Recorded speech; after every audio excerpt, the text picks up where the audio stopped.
Happy pre-Thanksgiving, everybody. Happy Monday. That's no. That's not. Happy Tuesday? No, that's not your no. Happy Wednesday then. We'll settle on that. Compromise. This is so much bigger than a normal Monday. I feel like you're minimizing the excitement, and well, why should we be excited? Tell us. It's going to kill the vibe of the whole stream, and it's all your fault. Happy Thanksgiving, everybody. Happy Monday. I am Josh Welges. You know me as Gilly. I am here with the very not excited. I'm very excited. Okay, fine. That is my name. But some people call me Salem, so we'll go with that as well. We are here to stream and talk about, really like everything on the planet, because everything is happening all at once. I used the everything everywhere all at once hashtag in our Discord earlier today. I saw somebody post The Rock with little googly eyes. Yes, exactly. Yeah.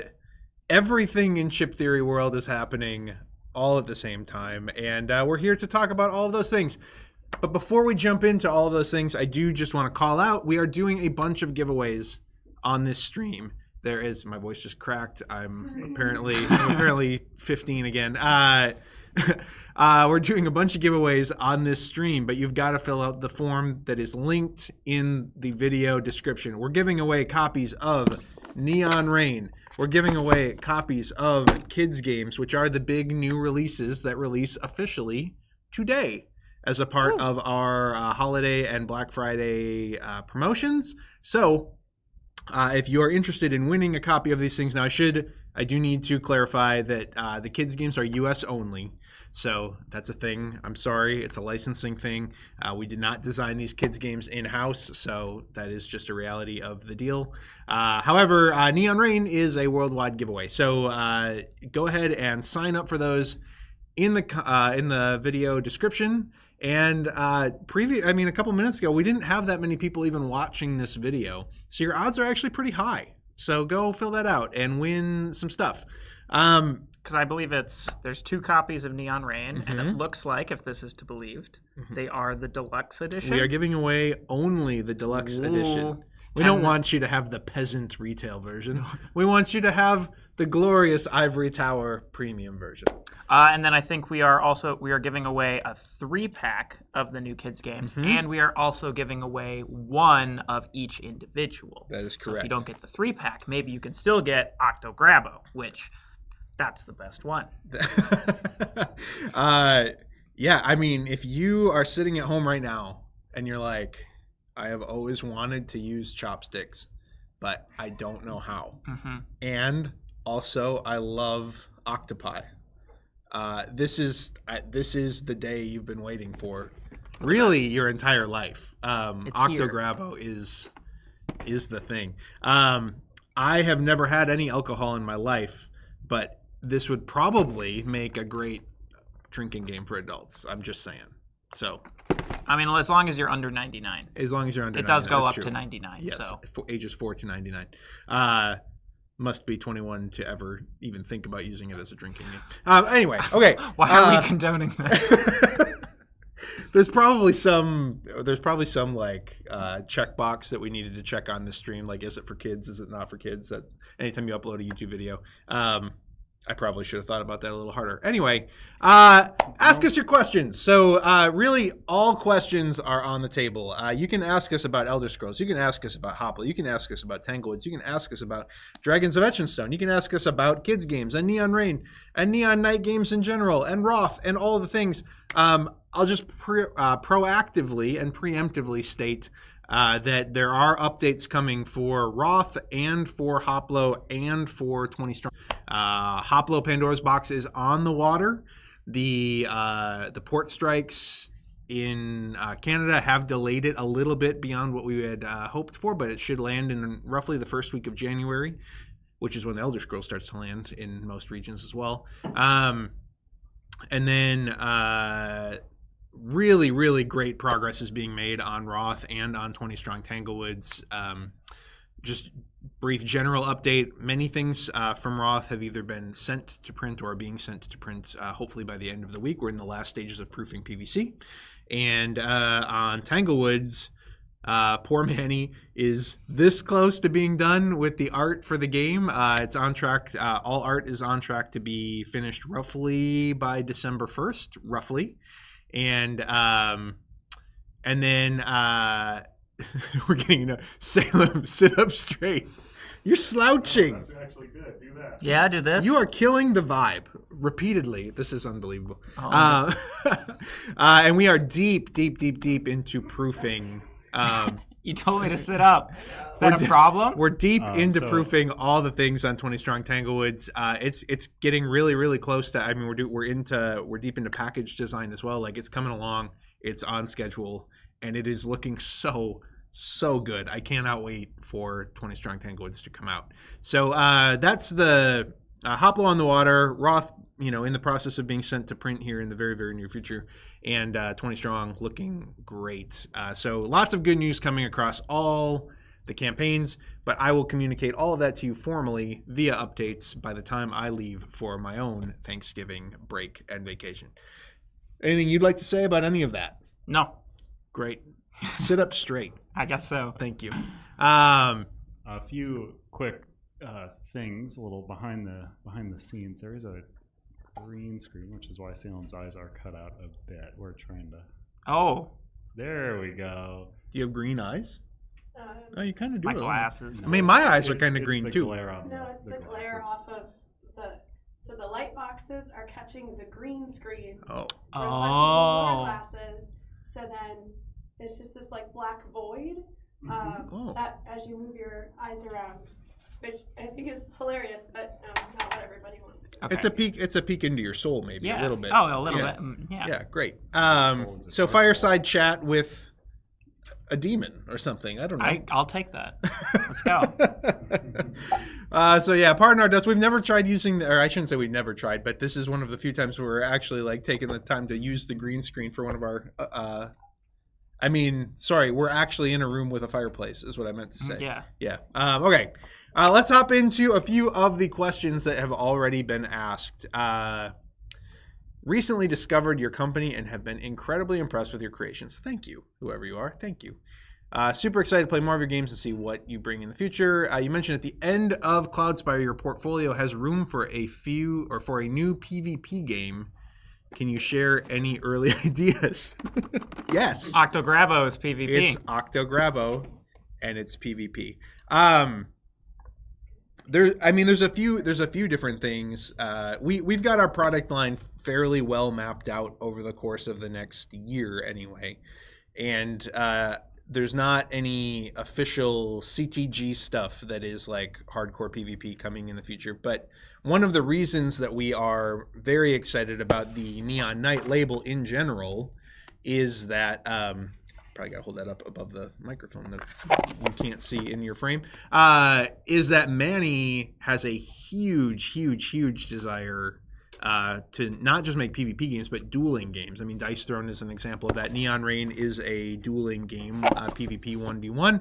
And then even Roth, which is a Manny design with the solo and co-op mode coming from Inside Chip Theory, is a very good PvP title as well, and was, its main mode is designed as a PvP mode. So, and then obviously, we've got more Cloudspire content, and Cloudspire works as a great PvP game as well. I think, again, it's strongest 1v1 in that sense. So that's kind of what's on the docket right now, but it's more of a, like, our bread and butter is solo and co-op, and that has kind of always been the case, but that doesn't mean that's all we're interested in. We love PvP. My preference is actually PvP games. I prefer PvP over solo co-op personally for myself. So, so though we don't have anything like formally announced in the pipeline right now, it's, again, between Neon Knight and then between just what we enjoy, I would say there's definitely room for more PvP in the CTG catalog moving forward. I don't know. Any thoughts on that? You live in the dev room, so. Yeah. As you sort of mentioned, solo and co-op is definitely our bread and butter. And again, that's not to say anything like disparaging on PvP or anything like that. Obviously, we really loved Cloudspire. That's why we were so excited to do this recent campaign. And I do think with that series sort of wrapping, there will be like a level of like, ooh, okay, you know. And it's not like it's our only IP that has PvP associated with it, because like as you mentioned, Roth. So if we were, you know, if there's more of Roth in the future, adding on to that, expanding that more. Hoplo does have history in PvP, even though like Victorum, which was like the last, like this was the title and then remastered, a reimagining of the older stuff. Being a solo game, Hoplo though still very much so has PvP bones and aspects to that. So do we expand on that further? And the Pandora's Wake adds a new arena that can be played PvP. Yep. And New that PvP kind of thing, modes so. for remastered, I believe, right? Correct. Yep. Yeah. So and at the nope, I'm just not even gonna. I'm not gonna go there. I'm not gonna go there. I thought about sharing a secret. I'm not gonna share a secret. I'm not. No secrets today. Ooh. Just thanks for you and games. Thanks, gaming. Thank you, game. Yeah. Have you ever thought of expanding your IP outside of board games? I'd love to see a lit RPG set. Now, I assume that means literature RPG and not like a lit RPG. Yeah. Because it comes pre-soaked in lighter fluid. no, I meant like this. I know. Okay, all right, just making sure. Would love to see a lit RPG book series on the TMB universe, or have an iOS version of TMB to play without carrying around the trove chest. So we talked about this a few different times. We've been approached about digital versions of our games by a handful of companies, and we have tried to follow those threads, and they have eventually led to dead ends for one reason or another. Be it production cost or timelines or just whatever.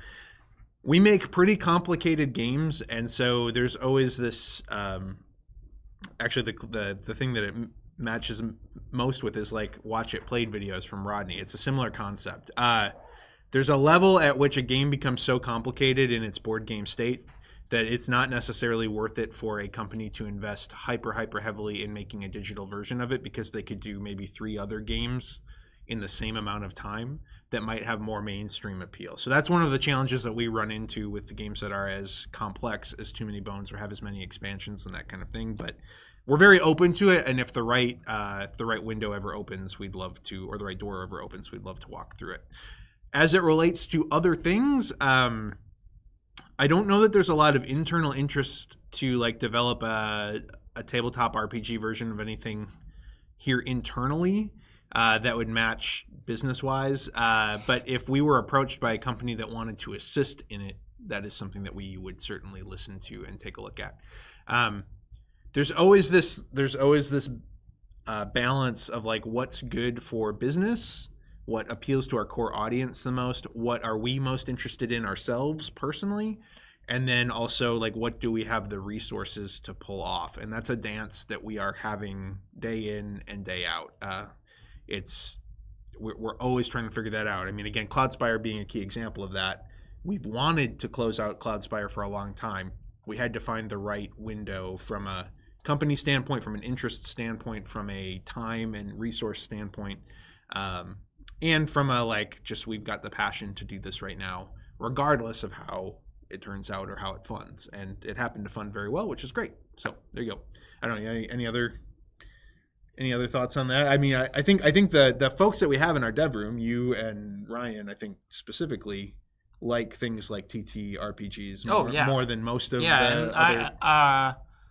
There's definitely like ideas of like, oh, if I were asked to start working on a TTRPG, what might it look like? Definitely things I have thought about and have sort of, I wouldn't even call it on the back burner, but it's like, there are things, I think there are cool things that I think we could do, and I have definitely thought of those things. Again, the question being like, how much actual drive is there from the dev and design teams? What is the like financial feasibility of doing such a thing? You know, those are questions that don't have answers at this point. But there's some cool stuff. We're definitely cool ideas have floated through our brains. Yeah. I think nobody's approached us about this, so this is not a tease of any kind, but I do think that there's a decent opportunity, and obviously this makes sense. We made a board game version of a very popular video game, right? So I don't think it's beyond the question that eventually somebody would come to us and be like, hey, can you turn your board game version of Elder Scrolls into a video game / digital version of the game? And I'm not sure if Bethesda would want to work on that. Again, I don't know, but it seems like though Elder Scrolls is a very complex game, having the Elder Scrolls license attached to it would immediately like break down some of those barriers for folks and give them a certain level of expectation. So in terms of what we've got going right now, I would say that's probably the most of our big complicated stuff. That's probably the most likely thing that you would maybe see a digital version of in the future. Though again, nobody has approached us about that, and we haven't talked to Bethesda about it at all. So we'll see what happens. We're more focused on the next wave of content for Elder Scrolls right now on the tabletop side than looking at digital versions. So, okay. Will Dragons of Etchenstone come in a travel, wallet, case, or box? And then there's a follow-up question that has nothing to do with Dragons of Etchenstone. I'll answer that one once you answer the first. Yes, okay. So again, Dragons of Etchenstone, if you're not familiar, campaign coming this spring. It is a micro wallet solo game designed by Mr. Joe Clipful, who came up with Gloomholden, which then turned into Gloomhaven Buttons and Bugs. It's a game that is heavily based on Mage Knight. It can be played entirely in your palm. You can buy it on the Game Crafter right now in a indie release version. We are giving it a massive glow up and really excited to show folks what's coming in that regard in the very, very near future. But we are undecided on the packaging for it right now. I can tell you the thing that we're thinking through, and is the most likely to happen, is that it will come in a magnetic flip-top box that will be able to hold Dragons of Etchenstone, the North Vale expansion, and then the unannounced expansion that we are working on with Joe for Dragons of Etchenstone. That is all but confirmed at this point. We actually had a meeting with him last week. So one case that would hold all three of those products, so the base game and both expansions. And then we're looking at what we could do from like a deluxe wallet case situation that we may want to use. Some of that depends on how the new expansion ends up playing and that kind of thing, and what that would need to accommodate. So that's the plan right now. Follow-up question: what's the goofiest race class skill line combo you've ever tried in Betrayal of the Second Era? It doesn't even have to be strong or even viable. Well, this Salem one was viable. So I think I've actually commented on this a couple times, either online or on the Discord. We did a campaign. This was with 3 of my in-person playtesters during the playtesting for Elder Scrolls. We did a full campaign, and I decided to play as a Redguard Bard. And I took... so thing to note about the Redguards, they start with the lowest cooldown. They start with only 1 cooldown, which, if you've been following Elder Scrolls at all... that means they're the least cool race. Because they have little cooldown? Yeah. I don't... Or are they the coolest race? Because they're already so cool, they don't need to... All right, we're going to keep moving on. Having a low cooldown is very difficult, because that's what gives you dice back to take on future turns, and that includes even just your standard combat dice, your skill dice, any fatigue, status dice you've generated. And so you usually want to increase that very quickly, at least to 2, usually 3, 4. That's 3 and 4 is probably like the best. 5 and 6 obviously really good, but very expensive. And so having only 1, you're only getting 1 die out of your cooldown each time. I decided to try going the entire campaign without ever increasing that stat. Now granted, it was a 4-player campaign, so I did have other teammates to sort of help out. And then being a bard, bards have like a great innate ability where if you're on your novice side, it's within 2x's. If you're on your master side, it's within 4. That any unit within, so master side 4 hexes of you, can re-roll 1 die they rolled on, and that's like on every turn that somebody within that many hexes of you, you can either force them to re-roll, or if it's an ally, you can let them re-roll. And I took heavy armor, And heavy armor, there's a skill die where when you are attacked by an adjacent enemy, you deal damage back to that attacking enemy equal to the number of combat skill dice you currently have in your active or your attribute slot. So unused. They're not in your cooldown. They're not in active slots. They're just sitting there on your mat. And so I took those and I took 6 of those combat skill dice and just shielded up with heavy armor. I also used the one heavy armor die where you can push people around. So I would form these little clusters where they would all be around me and just constantly keep hitting me, and I would hit back for 6 damage each time they hit me. And it was very funny, and it worked quite well, actually. Now, granted, of course, if I was playing solo, doubt it would have worked so well because needed some other skills and abilities to help round out these tough battles where we were spawning a ton of 20-point enemies and whatnot. You also would have been spawning less 20-point enemies, true, though. true. So, who knows? But very funny, very good. Also, Bard was really nice because if I would roll a miss on essentially my lashback die with the heavy armor, I could use my own ability on myself to re-roll it to increase my chances. There was a couple times where I still got a miss even after that, which was really rough because it was just gone for the whole battle because of my slow cooldown. But I had a lot of items, too, that really helped flesh it out and sort of made it a little bit safer to do at times. But that's probably my goofiest one. Nice. When are you going to do more Cloudspire? You people. No, I appreciate that joke. Wait, you actually did that? Cool. Thanks. You're welcome. You're welcome. It was largely thanks to folks like Salem here pushing to close out their favorite game. And Salem, I think you are now finally in my camp of being a little bit tired of Cloudspire, aren't you? Aren't you? It's just a lot of Cloudspire in a short amount of time. Don't answer that. Don't let them know that you're tired of it. What are your thoughts about 60% tariffs possibly coming next year? I'm going to try to answer this question in the least political way possible, despite it being obviously a potentially politically tinged question, because I don't care to offend anyone if I can help it. But so obviously President-elect has proposed 60% tariffs on China.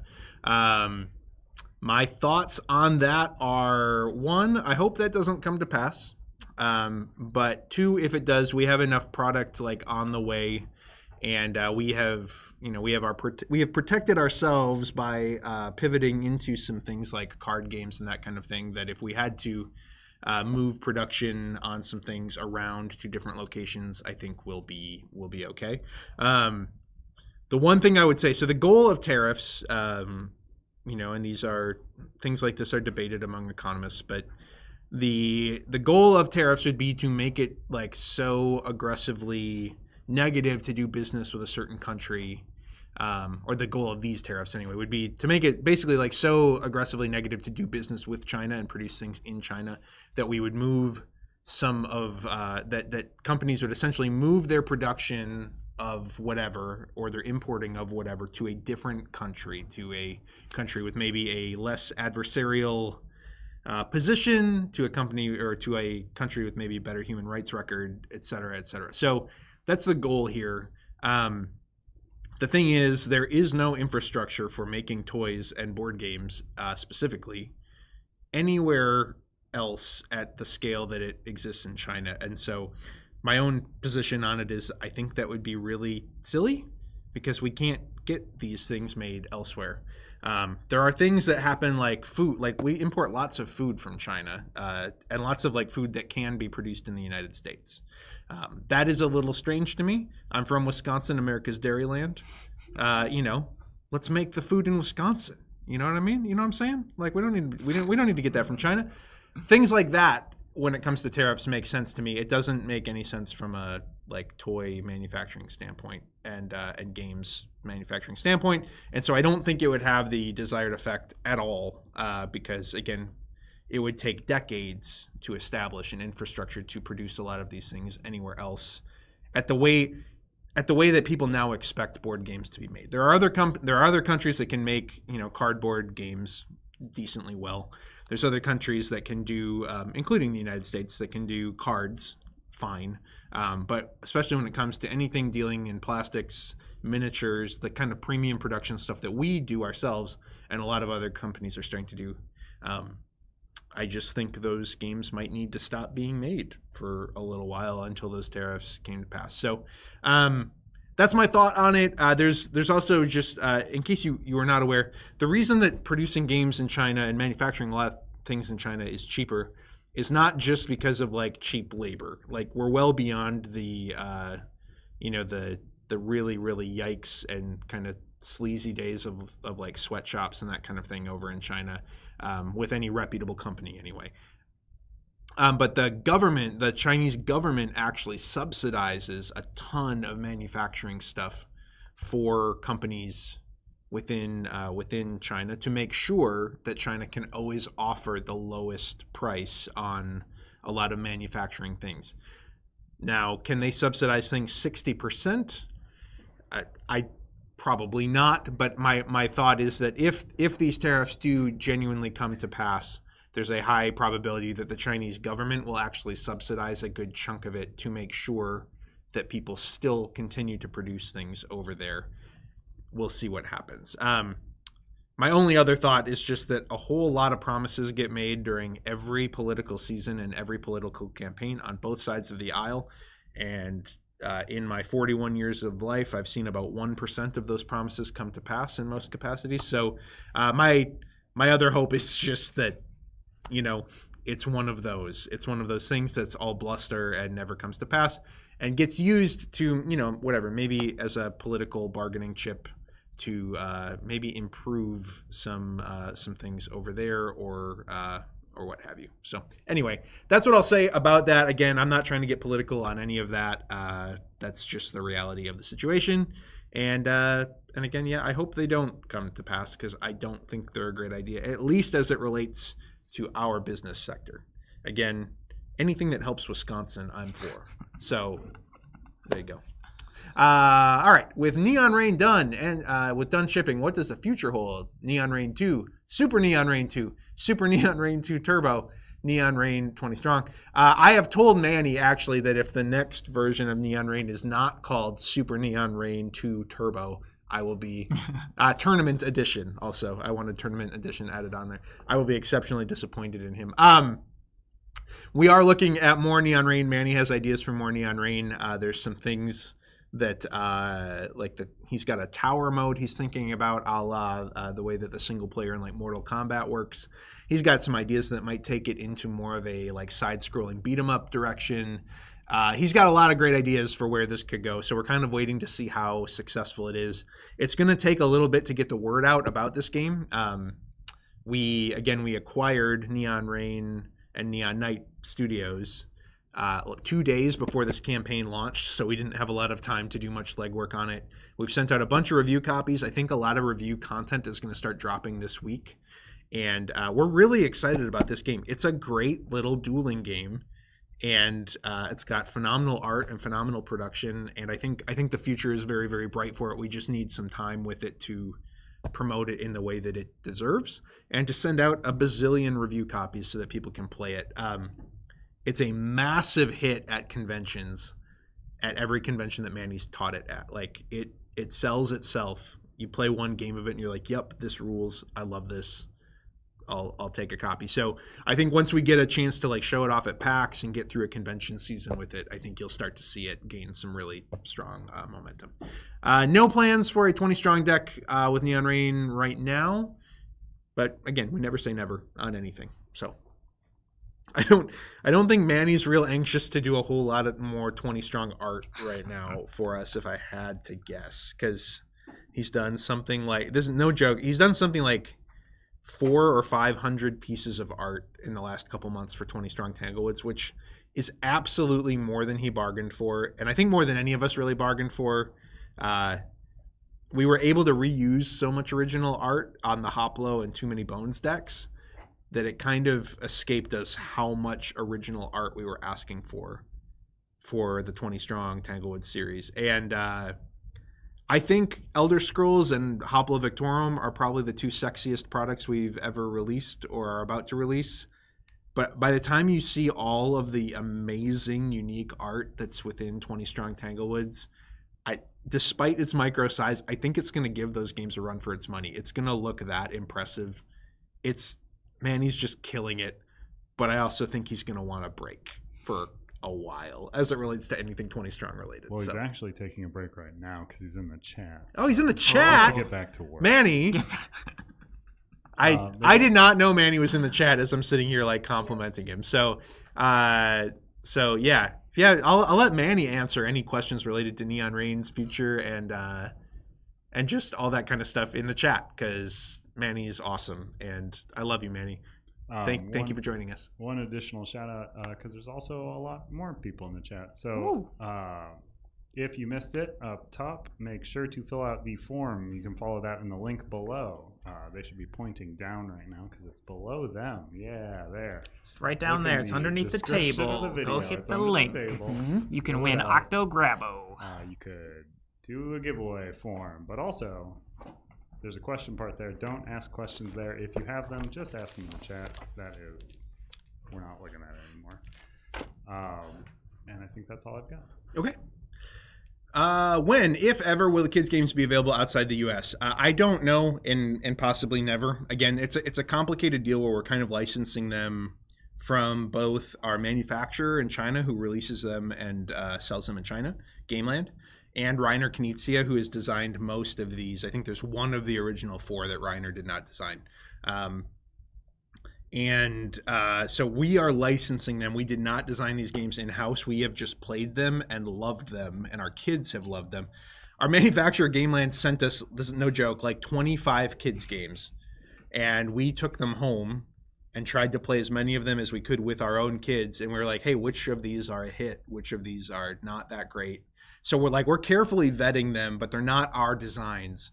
And we are licensing them. So in the same way that you might see something released in Europe by Yellow Games and it might come out over here from, I don't even know, like Goliath or other publishers. Since we would love to give them a bigger push around the world.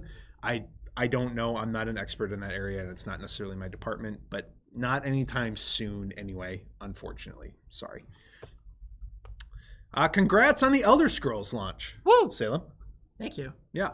Are you more excited or terrified of the amount of hype around this game? That's a great question. That is a great question. I mean, it's both. Like, I think the more hype there is, the more, it's exciting because it's people are really interested in it. People are very excited to get their hands on it. But, of course, the more there's that hype, the more there's that worry of, I hope everybody likes it. That being said, the amount of early reactions and videos that have been coming out, what was it Mark Dainty, I think, for Not Board Gaming called it his favorite game of all time, I believe. Favorite solo game of all time, I believe. I want to be respectful to Mark's words, but yes. Yeah. And I've seen it on a lot of different videos coming out, people calling it a masterpiece. Yeah. Maybe even when it's it's a masterpiece, but here are the small things I might not love about it, but still using that word to describe it is very exciting. My favorite part, actually, I believe is Imperial Knowledge, is a Elder Scrolls lore channel, released a video talking about the lore and how excited he was to sort of see this game deliver creative use of the lore and create our own unique lore, and all of it sort of being approved by Bethesda. You can he's like, yes, this is great. We can start cataloging this. We can start understanding this. We can start having it further flesh out this world.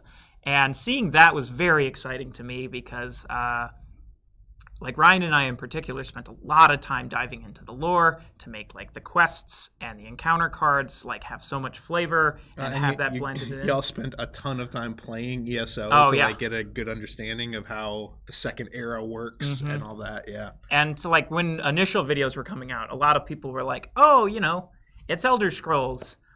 I played Skyrim. Cool. That's not why I'm here though. I'm here for the gameplay and the gameplay's great. And I'm like, awesome, cool. I love that. And then so it was fun to have a video come out where it's just yeah, the gameplay's cool, but that's not why I'm here. I'm here for the lore, and the lore is awesome. And I'm like, yes, oh my gosh, I got so excited. So like just seeing all of that is very, very exciting. I hope everybody just has an absolute blast with it. I am just already genuinely playing it like with pre-production copies in my free time because I can't stop thinking about that game. That's great. I love hearing that because I've never felt that way about a game we've released after I did significant development on it. I'm like, please no. Like my friends will be like, "Can you come over and teach us Too Many Bones?" And I'm like, well, it's like, I mean, I love Cloudspire. I'm not going to say otherwise, but I am definitely feeling that with Cloudspire. I'm like, as soon as I'm done with this project, I'm like, okay, I got to step away from Cloudspire for a while. I have been playing it too much. I had my head buried in it for too much. Elder Scrolls, like, I think it took a week. And then I'm like, okay, I'm ready to actually play more Elder Scrolls. Like, yeah, that's great. I'm definitely moving past the terrified stage finally. There's I tell this story a lot. This is a old school CTG story, but when I first started working for Chip Theory as a volunteer, I started writing their Kickstarter updates and started doing like social media posts for them in the pre Too Many Bones release stage. So we were past the campaign of Too Many Bones, but it hadn't released yet. We were still working on it. And I remember every post I'd make, like, people were losing their minds with excitement about Too Many Bones. And I just kept thinking, like, this is a video game reference that I use sometimes, but like No Man's Sky, if you're not familiar with that game, when that game came out, it was like the biggest disappointment ever. And they've done an amazing job of making it a killer game now. But it had been hyped to high heaven, and when it came out, everyone was like, oh, this is way less than I expected. And I remember saying to Josh Carlson in those days, like, I'm afraid we're working on like No Man's Sky, the board game, effectively, with Too Many Bones. Like, the hype for this thing seems almost impossible to match when it's like actually going to come out. And again, it was one of the early like $100 board games. So like people had, they were building this thing up in their mind. I had very similar feelings about the Elder Scrolls in the early going, especially, and even in like the midstream, mid development, where I was just like, okay, this is going to be the most expensive thing we've ever worked on. It's got the weight of a license on top of it that like people have expectations about. And it's like an evolution of a very, very much loved system that like there's a chance people are going to come out and be like, no, you wrecked it. You did it worse. Like, this isn't better than Too Many Bones. Like, you just overcomplicate things. And so I lived in fear of that, not really for any particular reason other than it just seemed like a potential incoming PR disaster if things went that way. And whatever, I have a cynical brain, imposter syndrome, and all those types of things. I'm past that now. The early reviews have been so positive, and people seem to just genuinely love it so much and be so excited about it that I'm now fully in the, dear God, can we get this thing into backers' hands soon, please? Because I'm really excited about it. So that's a really long answer, but whatever. Question about, we'll try to make this a quick answer, but what aspect of board gaming do you like most? What's your favorite mechanism in board games? My favorite mechanism is probably dice mitigation. And so honestly, the like Too Many Bones backup plan and Elder Scrolls tenacity and class abilities, love it. Like, dice rolling is really fun, but I hate when you just like look at a bad roll and you're just like, wait, is this fun? I don't think it is so. Being able to combine the fun, chaotic nature of dice mixed with a little bit of mitigation, a little bit of like, okay, all right, I can pivot here. It's very fun to sort of improvise and use that to pivot. Did you read the second part of the question? I don't know if is there any mechanism in board games that you don't like? Well, I'll just briefly touch on, I'm not a big fan of area control, which is actually not to pitch Roth. But Roth is actually, I really like how Roth does it. There we go. Yeah. I am like every other Eurogamer out there, and I really like worker placement, and we don't have any worker placement games whatsoever. I would love for us to find a way to incorporate worker placement into like a really strong thematic game that isn't like making a vineyard or a farm or a forest or a forest thematic, if you ask me. Or a forest village or a European city. I really like worker placement, and if Manny's still in the chat, I know Manny's not a big fan of worker placement, and we will fight soon about that.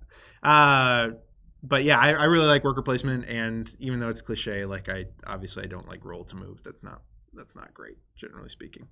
But I don't know. There's not a lot of mechanisms I don't like, to be totally honest. I like to see them combined in cool and unique ways. One question that I forgot to answer. So in the question about will the kids games be available in the US, somebody asked about just Hoplo release. Again, if you missed it at the top of the channel or top of the stream, sorry.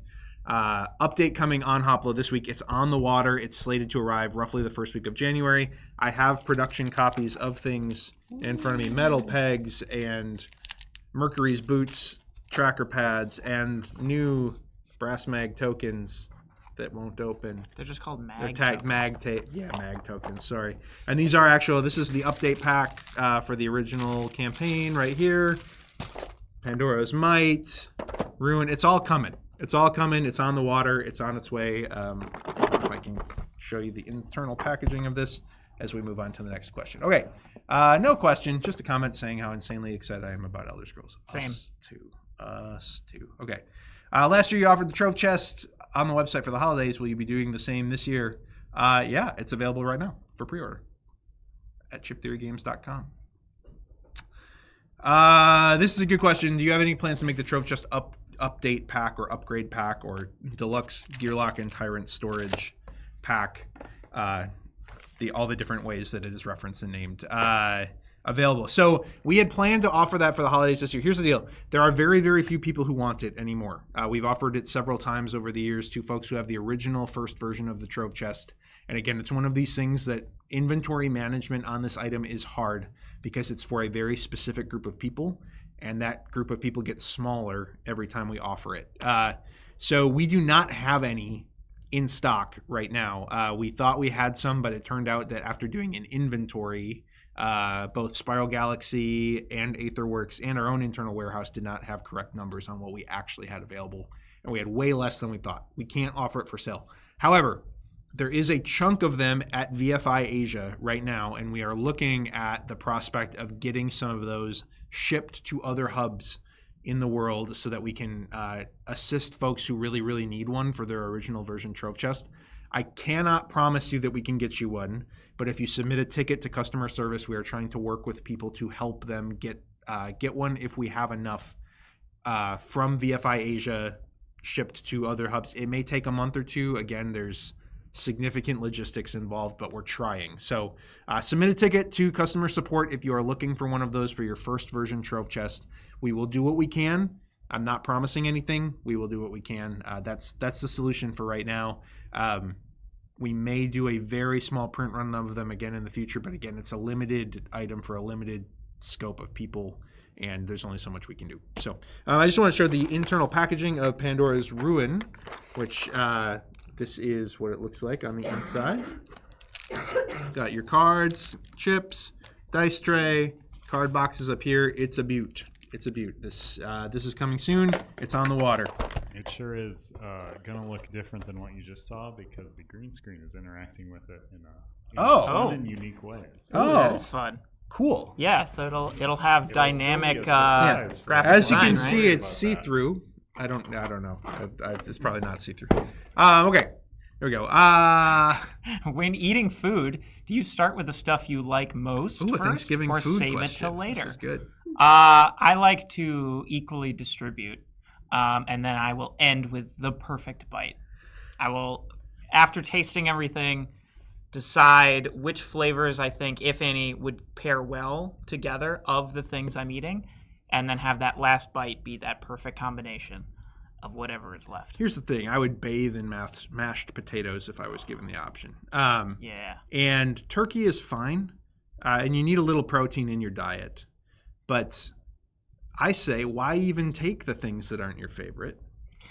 Why not just take an entire plate of mashed potatoes and then just eat that?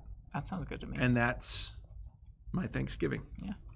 How do you feel about having 4 of your games in the top 30 solo games list? Lonely, to be honest. That's a lot of being alone. What? You know? That's solo games? 4 games that you play by yourself. Yeah. I feel lonely. I'm just kidding. That's our official answer. Lonely. I feel lonely. I just it blows my mind, to be totally honest. It blows my mind. And I think actually, again, once Tanglewoods comes out, I think 20 Strong is going to, continue to climb that list and become a lot of people's favorites. It's humbling. It's crazy. I think, again, the Elder Scrolls, I think, will be on that list once it releases as well. I don't know. I think about this all the time. I mean, people ask me about my job all the time, people that I interact with that know nothing about board games. And when I tell them about solo board gaming, they're like, what? So to have that much of a following in that vein is just, I don't know. It's just amazing. It's amazing. It's a weird niche that I, whatever. If you would have asked me 10 years ago, will you be making solo board games? I would have been like, what is a solo board game? I don't understand your question. And we love making them, so we're really glad everybody likes what we make. It's awesome. It means we can keep doing it. Mm-hmm. In the UK, do you call yourselves Crisp Theory Games? No, but I'm about to start. I love that. Last minute updated shipping info on Elder Scrolls or Hoplo. Again, they're just both on the water. No updates to that end. Update coming for Hoplo this week. Tess is still exactly what we said, I think, last week with the update. Nothing has changed in that regard. Mm-hmm. Will there be new expansions for the Elder Scrolls Betrayal of the Second Era? Salem? Can I? Yes. Yes. 100% yes. We are already sort of getting that ball rolling. Especially it's great now that we have like the pre-production copies because we can actually play mostly with finalized components. No longer do I have 50 enemy chips all with the mud crab on them or things like that. It's actually got the cool, awesome art. We have the great dice. I only have to sticker dice for like new prototype stuff, which is fun. Mm-hmm. Yeah, it's great. So two people have actually asked this in two different ways, but is there any chance CTG will ever revisit the Too Many Bones universe? When will you have more Too Many Bones? It's so great. Okay, so first answer is if there's not enough Too Many Bones content for you in current existence in its current form, that's weird because there's a lot. Like a lot. And while we understand there can always be a desire for more, we put a bow on this version of Too Many Bones with the Unbreakable cycle of content because we felt like, one, we were running out of inspiration, and we were like, okay, we're confident we can release one more wave of really inspired content. But two, there's just so much of it that it's now also kind of intimidating for people to jump in even anymore because they're like, where do I start and what do I buy first? And I don't want to invest in a series that's eventually going to cost me $1,000 and so on and so forth. And so we did really intentionally put a bow on TMB in its current iteration with Unbreakable and Carcass and Polaris and Static and Rage of Tyranny and 40 Waves in Daylor and 40 Caves in Daylor. I mean, like, there's so much. There's so much in there that, like, I almost find it impossible that anybody has played everything. That said, 2026 will mark the 10-year anniversary of the original Too Many Bones campaign, and though we have not started working on anything, and I genuinely mean that, we have not started working on anything, internally we're kind of looking at that and saying that'd probably be a good time to return to Daylor in some capacity. What capacity that means is TBD. TMB, TBD. But I would say 2025, I wouldn't expect much, but 2026, we kind of are starting to look at that and be like, okay, that'd be a really logical time to maybe look at the next iteration of what TMB can become, the next whatever. And again, everything's on the table for that. Literally everything's on the table. Like, we don't have any preconceptions that it will be a mega box akin to the Elder Scrolls, but we also don't have any, we're also not saying it won't be that. We've toyed with the idea of doing a TMB roll and write. Half the chat just groaned. But TMB worker placement. Right, yes, control. TMB worker placement area control game. Genuinely, like, nothing's off the table, but we're starting to take a look at that and start like ideating around what that could look like and what that could be. Because also at that point, like the Elder Scrolls Betrayal, at that point we'll have filled out all of the content that is like referenced in some of the skill books that are in this initial release in regions that you can't go to yet. So like we'll also be kind of like done with the first iteration of what Betrayal of the Second Era looks like at that point as well. And so that will be a good time to like maybe take a look forward at Too Many Bones and see what we want to do in that capacity. What is your least favorite Thanksgiving/holiday food? Stuffing. It's not close. Stuffing. Stuffing. Well, I don't eat it anymore, but I never really did like turkey, just across the board. When will we see a Star Wars themed 20 Strong deck? Okay, we get in touch with Logan. No. I don't want to do that. So that's my answer to that. Sorry, Star Wars fans. Nothing in the cards right now. We've also heard that Disney is a lot to work with. There's always a question. Like, I mean, again, before we took on the Elder Scrolls project, what Andrew Navarro had told us is like, oh, I mean, I've worked with a lot of licenses, and Bethesda is up there with like the easiest ones to work with. They're really, really, and like it's been a challenge for us working with a license. Not by any fault of Bethesda's, mostly because of our own stubborn, bullheaded, like Wild West approach to making games. It's hard to work with a license when your MO is, what if we did the thing that nobody else is doing and ignore all of the best practices for this. So again, people ask us about working with licenses all the time. Obviously, we're doing the Nemesis 20 Strong deck.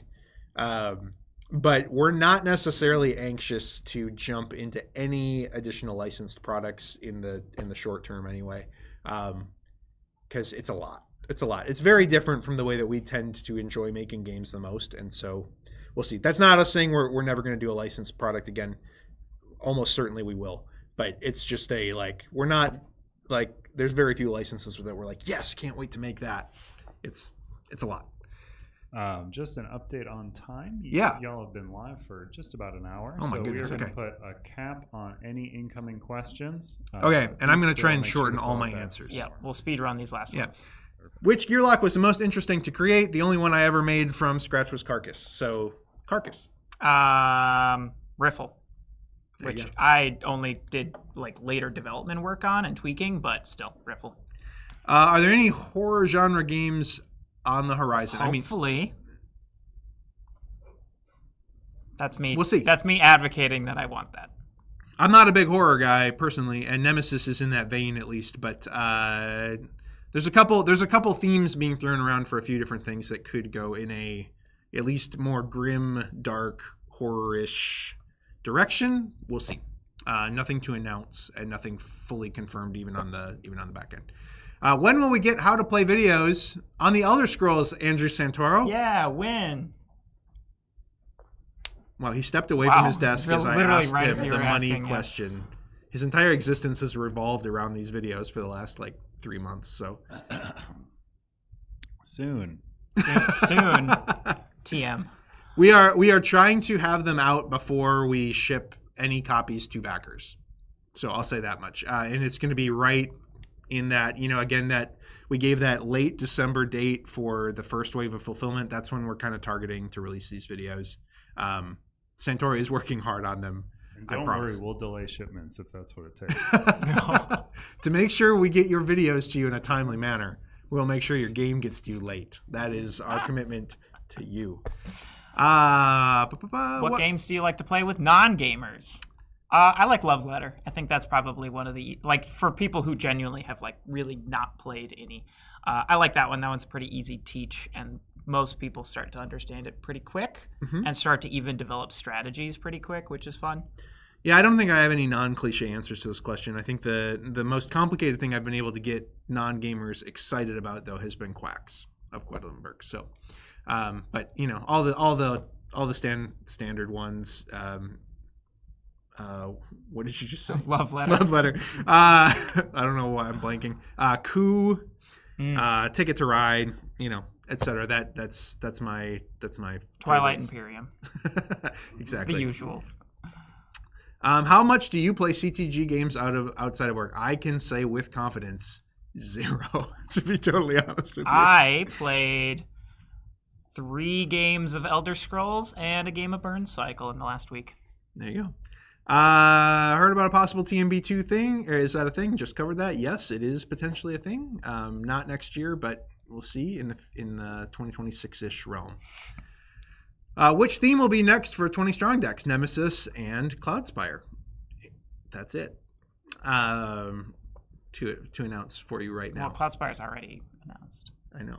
Yeah. And they're next. Yeah. But like, what's the next one? What's the next one? We don't know. We haven't formally made a decision actually on that. There's a couple that could. There's a couple that could be a thing after those two, but we haven't formally locked anything in, and that's not me sandbagging. That is a genuine answer.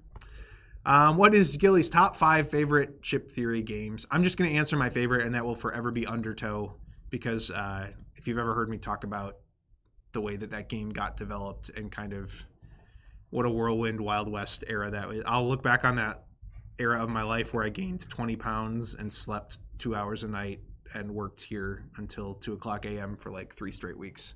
And he's never been happier since. With both tremendous gratefulness and a little bit of trauma. I think that's the game that kind of put Chip Theory into the position that it's in now in terms of its ability to kind of continue to make great things and like actually employ people full time. But it was also a lot, and I did genuinely gain like 15 to 20 pounds during that game's development because we were pounding Mountain Dew late into the night every single night.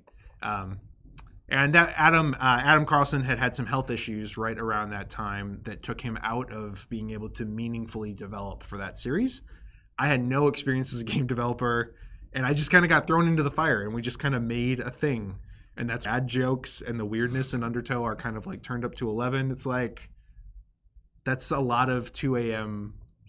in the morning thinking and developing, because that's just what we had to do to make that.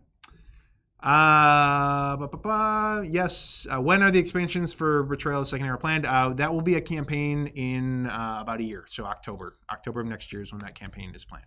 How are you? I'm good. I'm okay. What are you most thankful for this year, Salem? Definitely all of the excitement and hype for Elder Scrolls. And then, of course, all of the like extremely positive reviews that have been coming out. That has just been, and like all of the extremely positive reactions I've heard from people demoing it at conventions. Like I know Santoro's demoed it, Shannon's demoed it a few places. I think Paul Grogan's demoed it. I think. Yeah, at GridCon. I think. Yeah. Yep. And just seeing all of this like very, very positive excitement it's awesome. I'll go cheesy, but I'm just thankful for this company and that it provides me a livelihood. I walk into this building every day, and I can't believe I work here, and I can't believe how it's grown, and I can't believe the opportunities it's provided me in life and in my personal life. We recently moved into a new house, and I make games for a living. What is that? That's so weird. It doesn't feel like real life a lot of days, and I'm just thankful for, and the Chip Theory community is a huge part of that. This is such a weird job and such a weird situation, and I can't believe this is how I make my livelihood. It's amazing. I'm very thankful. I'm thankful every single day for that. So, okay. Elder Scrolls delivering before the new year. There will be at least a container that should ship before the end of the year. Read your last update to check that out. But there is a container on the way, and it should land about December 15th with us. And we should be able to get it out the door pretty quick. But that's one container of 16 plus that need to go all over the world. Most fulfillment for the Elder Scrolls for backers is going to happen in January. We cover it in the update. Okay. How many expansions are planned for the Elder Scrolls, Salem? Well, I don't know. I got in trouble last time I said something along those lines, so I don't know if I'm going to give anything specific. Okay. So I don't know what we've confirmed for the next campaign. I think, and this isn't locked genuinely, because we are just opening up discussions with Bethesda again about the next wave, because we're just finishing finally this first wave. I think it's going to be 3 regions and then one other content expansion of some kind that I can't talk about yet. That's what I think. Cool. Confirmed. Yeah. Yeah. Is Tango is ahead of schedule? I would not say it is ahead of schedule. I would say, though, it is very, very firmly on schedule. So I think we're still looking at March. And a big part of that is just Chinese New Year / Lunar New Year. We do have to factor for that. And if that didn't exist, we'd be ahead of schedule. But it does exist, and so we are on schedule. But we planned for it.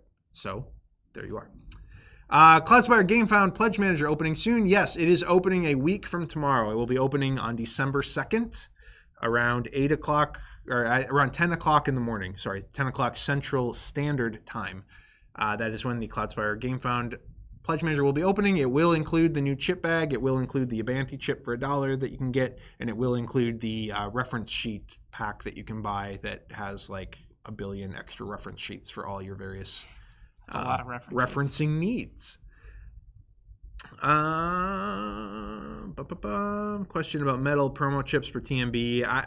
We haven't made any firm decisions around anything about those moving forward. They're really expensive to make. They're kind of neat, but yeah. Are you trying to sell a lot of the curio stuff? The gift basket is really cheap. If you are, does that mean no longer going to carry those items in the future? None of the curios have sold tremendously well, just full stop, full honesty. And so, yeah, I don't know that there will be a ton of that kind of thing in the future. We had hoped they'd make a little bit bigger splash than they did, and they just didn't. So that's all. Are there any plans to explore the world of Solar Sentinels in the future? Maybe. But the artist and kind of brain behind that universe was Chris Beck, and Chris Beck is no longer with the company. So I would say probably not, simply because the art style, that is literally an IP that was developed around the art style rather than a IP that was designed around like the deep theme. I've said this before, if you go back and watch the original 20 Strong video, we kind of made fun of it being like the most simple, like brain dead black and white, good versus evil like theme we could possibly think of. And that was like the whole point. And Chris did an incredible job of illustrating that and really bringing that to life. But it's so cool. But there's not like deep lore for that, and that's by design. It was what about the Moon Dusk lore book? Yeah. Josh mentioned that. We're making that, right? Yeah, we're not making that. So I would say it's unlikely, and again, that's partially just out of respect to Chris, because again, that IP really kind of lives and dies with Chris's very unique art style, and I'm not sure that we could do it justice without having Chris here on staff any longer. So anyway. Any plans to translate the Korean promo pack for the U.S.? No plans at this time. Again, I would never say never, but no plans at this time. With too many bones in Cloudspire being complete. Oh, never mind. That's another question about Solar Sentinels. No. Again, no plans for the larger scale Solar Sentinels game, as I just answered. Any collabs or themes that you guys would like to explore with 20 Strong? Like in a perfect world, what would you? I'll just answer this real fast. My dream would be to work on the Earthbound / Mother franchise, which is a deep cut Nintendo game, Super Nintendo and Game Boy game. Game Boy Advance game. If you're not familiar, much of the humor in Too Many Bones is actually kind of born from my love for Earthbound as a video game. Which Undertale is kind of a another evolution of Earthbound to an extent, because Toby Fox is very inspired by Earthbound as well, and that's where Undertale came from. But that's my dream. It will never happen because Nintendo won't even translate Mother 3 for the United States officially. But that's my answer. Pathologic 20 Strong deck. Obscure I video game. I want it so bad. I have spent too much of my free time thinking about what that would look like, and I want it to be real. Neither of those will that would also happen. fulfill I don't want to crush horror Spirit, but without being like gross and like inappropriate for like a lot for the vibe we kind of often have. Yeah. Like it would fit. Sure. It'd have to be soul crushingly difficult, and like it's meant to just wear you down.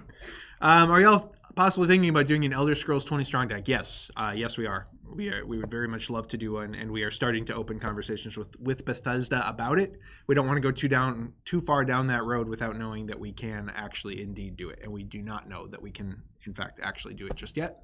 So, but yes, I'll say point blank, we would love to do that, and we hope to do that. Update on Europe shipment for Elder Scrolls. Read your update. Hasn't changed since then. Any plans for releasing hero chips for Pandora's Might for Victorum owners? I need to think about what that means. Pandora's Might. Here's Pandora's Might. Releasing hero chips for Pandora's Might. There are hero chips in there, right? I mean, Pandora is the hero in there. And I think so. Right. As soon as Logan's gone, we get all of these. Yeah. I don't know if I understand that question, but it might be because I'm tired. Here's the chip in. Pandora is the hero in Pandora's Might, and then Pandora's Wake allows you to play a bunch of remastered heroes in Victorum. So I don't know if I understand the question, and we probably don't have time to clarify. Sorry.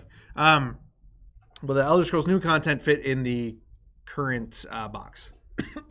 That is the plan. There might be a little bit of lid lift, but that was actually part of why we designed the Elder Scrolls box the way we did, was to accommodate that stuff. 20 Strong Nemesis pack idea came from Chip Theory or from Awakened Realms. Who contacted who? That was an idea that started, I believe, with me and Andrew Chesney kind of throwing around the idea because we really love Nemesis, and we played a lot of Nemesis in the last year or so. And then we just decided to ask. Mm-hmm. And they were like, yeah, cool, whatever. And then I think Logan was the one. Logan developed the actual deck itself, yeah. And it is fully playable again already. I don't know that it's like locked and loaded necessarily, but it's very close. So, and it's neat. It's neat. That's all the questions. Whew, that was a lot. Thank you, everybody. Did not expect that level of Q&A today, but that's great. Check out chiptheorygames.com/CTG holiday. And you can see our holiday ad. There's a whole bunch of cool bundles, cool sales. Neon Rain is available for sale right now. It should ship within a week or two. Though full disclosure, port strikes have made the container kind of chill at the port a little bit longer than we expected. But the kids' games are in that same container. So should be shipping for sure by Christmas unless the worst happens. So, but there's also lots of great bundles available. All of our promos are available. And we're going to move from this Q&A into some gameplay for Neon Rain, and we're going to show off some OctoGrabbo. We're going to show off some new kids games, and so on and so forth. But that is it for me on this stream. So thank you all for watching. We're going to take a 5 to 10 minute break, get set up over here, and we're going to show off some gameplay of some cool stuff. I think starting with Neon Rain. So I'm making that executive decision because Manny was in the chat, and I want to make sure that we show off Manny's awesome new game, Neon Rain, released under the Neon Night label via CTG. Thanks for watching, everybody. We'll be back in 5 to 10 minutes with some awesome gameplay. Happy Thanksgiving. We'll see you soon.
We're back. I'm Gilly. I'm Salem.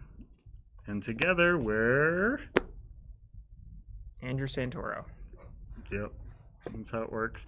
I've got this cool hole that I had installed in my chest. I think it's pretty neat. Wait, no, that's not going to work. What am I doing? Oh my god. I'm going to just leave that. You're giving away the illusion that I didn't actually get a hole installed in my chest. Okay. What are we doing today? Will orders put in the web store be processed this week or next to reach EU destinations before Christmas? Man, that's such a good question for support and possibly Raven, if they have that answer. I don't know. We are going to be playing games. Do you games? Like those? I love them. Good. We're going to play the regular version of Neon Rain, and then we're going to play the deluxe version. We're going to see if you can tell the difference. Oh, know the no, box is now already- the pressure I'm is on. joking. It would be really embarrassing. We have both versions here, and they might look weird based on green screen stuff. So, giving away the illusion, I don't know how to apply the green screen to only this camera. So, if we do a top down, it looks weird. That's why. So this is actually that's actually like greenish yellow a bit. So is it doing You it? can see through the. I fixed it. Yeah, see. Okay. Oh, Amanda fixed it. Woo. As long as we live in this camera, we should look normal. So this is what they're going to look like. You've got your regular, you got your deluxe. They got a nice finish on the deluxe box. Let's peek them both. They both come with two little plastic Ziploc bags to keep your bits. You're going to get cardboard punchies for your PSIMs. Yeah, that's correct. In that one, in this retail version. And then you're going to get regular cardstock cards. It is a nice cardstock, though. And then I think that's the main difference. You don't get metal coins. Do you get metal coins? I think you get the punch coins. So that's the main difference. And this one you get acrylic tokens. Ooh. You get these shiny metal coins. Oh, it's so fancy. And same lifestyles. Oh, but they're already Really like a assembled. nice- Because you did that, right? They don't come pre-assembled. That's a good question. These were open when I asked for them, so they probably don't come assembled. We'll do a whole stream dedicated to putting the dials together. It'll be like 2 minutes long. We're gonna play the deluxe one because that's the one we're giving away. Yeah, I was gonna say that's the one you could win. So we have a giveaway happening. The form is still open, so make sure to fill out the form below this. In the details of this video, there's a form. If you have questions for us, certainly do not ask them there because that is 100% not going to get answered at this point. And also, I didn't have the moment to relearn this game before we started here, so I mostly know how to play Neon Rain. Oh no! And I know you mostly know how to play Neon Rain. I have never played know. Neon Rain. This is a brand new. So we're going to do a experience. little bit of a learner, which is going to be great. When I was asked if I could be on stream, I was like, well, I don't know how to play Neon Rain. And I said, don't worry about And he it. said, don't worry, I'm it's an expert. it's a quick teach, so it'll be a teach, but I guess it's also a learn. Well, I mean, I pretty much know it. Okay. I am going to say we're going to play single game mode because that's the one I know. Okay. There are different versions. We have 2v2 hero match and best of 3. That's where these little tokens come in. Oh. They're like the quarters that we're winning, or your arcade tokens. You don't put quarters in machines now because games cost more than a quarter to play. Isn't that fun? Very fun. We love that about arcades, is the price increases. So, in Neon Rain, there are 2 decks. They are going to be Should I shuffle? exactly the same. Yes. Give it a shuffle. Everyone gets to see my lovely shuffle. These are also PVC cards. So I'm going to do my pile shuffling, or not pile shuffling. This is, what is this one called? Smash shuffling? I'm sure there's shuffling experts in the chat. Give me my name for my shuffle. I believe this is called smash. You just smash 2 piles together. I never learned how to shuffle that way. I can't do the bridge part. Yeah. As someone with a Magic the Gathering upbringing, that's one of the reasons why I ever played card games. I don't want to shuffle Magic cards like that because they cost money. They cost, a single card could cost more than this game does, which is a great promotion for this game. You get so many games of this where you could only get like maybe 1 Magic card sometimes, depending. Okay, so once you got a shuffle, so my things are just, I don't remember the exact starting totals on stuff, which is what I always forget when I forget things about games. So we are going to start with 20 life, I believe? 20? I believe. Let me Take your word for it. Yeah, I mean, I'll let you have that handicap, positive or negative. Okay, so setup. Each player chooses an action deck. We got our action decks. Choose your hero card. We'll do that in a sec. Starting health to 25. Sorry, you already said wow. that's the handicap. It was all a ruse. It can go up. So Okay. that is not So 25 cap. is not the max, it's just the Yeah. starting. You could go up to, if this dial is to be believed. 99? Yeah. Or 0, 0. Probably don't want to go to. I feel like that's losing. Yeah. Thank you. Yeah. Heather did a great job on that 90s Black Friday ad. And then we're going to shuffle and draw 7 cards to form our starting hands. The player who first says "Ready, fight" is now the first player and takes the first turn, which I believe is me because I said it. You just said it while reading it. I feel like I was at a this disadvantage there. This is the I ruse think you that should get to reduce play your on health down to 20. Yeah. I have this. Oh, some little bonus cards hidden in here. So do make sure that your decks are. Are these the hero cards? Yes. And then here are our helper cards. I believe these are. Fun thing about this you game. can play as Neon. Mm-hmm. Where's Rain? I mean, there's Rain, Boom. So this game was actually called Neon Rain Boom, but we changed the name. But we kept the hero names, right, Manny? Ooh, I'm playing as Tobo. Let me see what they do because that might be a terrible idea. You may play. Is this interesting? I mean, I think I'm actually gonna make you choose different guys. Oh wow! Okay. I mean, you chose a complex. Well, fella. who should I play then? Let's see. So Rain Boom, I know, is a good simple one. Ghost, I think. Ghost. Ghost seems fine and learnable, and so does Raylan. Is quite easy to pick up. That one's probably a little harder. Any with like a block of text here that's 3 sentences deep. That one seems fine too. Oh yeah, and of course her too at the back. I'll give you some options. Usually I only give people 2 options. Okay, I will play. Oh, we I'll play cannot Ghost. heal above our starting health in this game. I have played. Do you know this game? I do know this game. I just don't know a lot of the specifics, but I'm just giving people a taste anyways. So there's a bunch of heroes in the game. This game comes with like an alarming amount of stuff in it, honestly. Every time I show this to people and I restrict them to 2 characters, and they're like, how many characters are in the base game? Like 5? And I'm like, no, there's so many. There's 12, I believe. Let me just double check. Is that something I do know? 12, yeah. 12, yeah. Who am I going to pick? I'm going to pick Raylan. I know. Raylan a lot, and I like the way Raylan plays. So, the stuff about your hero. Also, please hit me in the chat if I'm doing anything wrong. There's also a solo version of every hero in the game. Ooh. You can play against everybody as an AI. Or a automata, whatever you want to call it. Make sure I'm not doing something. Perfect. Make sure to compliment the art a lot right now, because Manny's in the chat. And he will hear it, and he will get to feel nice about that. So, I am the start player, so I will get to attack you first. We're going to alternate between attacking each other. It's rude. Yeah, I know. So remember you. Oh, drank yeah, 7. Can I look at them? Mm-hmm. You can even show them to me if you want. You shouldn't, but can. So you're going to notice they are broken up into buttons, sticks, and then things called throws, blocks, and combo breakers. I'm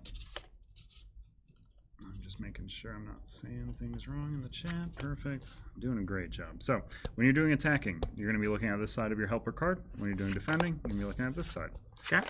After an attack, for an attack, you can play up to 3 cards in any combination of sticks and buttons. So I'm going to play something against you. Also, my hero and your hero, their effects, they have this effect naturally. So every time I do that action, I get to add 1 damage. Okay, what action is that? That is, I don't remember the exact name of it, but it makes you like discard the top card of your deck. Okay. So I mill you 1. Pierce is going to let your B button attacks Can't be blocked. not be blocked. And then these meters up here, this means that once you have 5 stars on this card, this will activate automatically.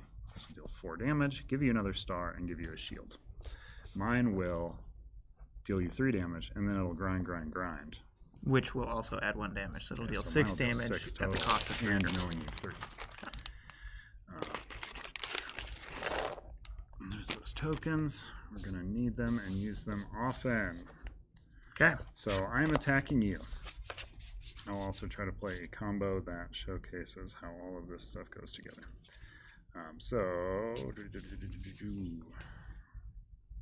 I may play 2 cards with a defense symbol. yeah, so how this is going to work, yeah, the symbols are going to be in the tops of your cards. So I'm going to play these 3 things so you can get a taste of how this all works. So this is my combo that I have played. 3 cards. They will combo here because I've played 2 down sticks. So you can say that. So you can play 2 of the same stick in any direction. You gives can me an extra star. So that'll be a combo. Now I've played a down stick with any button color. So that'll be a combo. I've also played it again. That'll be another combo. There's 3 interesting. combos here. So right now this is doing 2 damage. From just that, it's getting me 2 shields, 4 shields, and then I'm getting 3 stars. Woo. So if you do nothing, that's going to do all of that. Okay. But you can play up to 2 cards. So if you played something like a throw, that would remove this completely from this chain. What's a throw? Again, these are my quick learning of these rules. I'm playing quick and fast here, so feel free to hit me with corrections if I am incorrect. So there are cards called throw. They just say the word throw in the center. Basically anything you can play defensively, it will be in the top left. So this can only be played offensively because it's got a little star. Throws, combo breakers, and blocks can only be thrown defensively, so they'll have a little shield up there. Sticks can be thrown defensively or offensively. So basically, so say I So just if it doesn't have a that. shield, I can't play it defense. Yes. Okay. So basically, if I had this and you had this, you could play this down. Well, yours is going to trigger before mine. You get 1 star and 1 shield. That's all it's going to do, though. So you get to block out some damage. Okay. Or activate an ability. So, fun fact, I only have 1 defensive card. Sure. And I guess I'll play it. Sure. Why not? So, yours that happens first. You get a star and a shield. Shield's pretty obvious what they're going to do. Block 1 damage. They're gonna block 1 damage. Okay. So then my stuff all happens. You don't have any sort of breakers or anything like that. Let's see. Who decides which stick button gets removed? Oh yeah, also if there is any choppiness, I believe that is on our end. So bear with us. It should push through. Our internet is a little spotty at times. I believe the person who plays the throw or the block gets to choose which is removed. I could double check, but I'm not going to stop the flow of the game right now. So this is going to happen. I'm going to get 1, 2, 3 stars.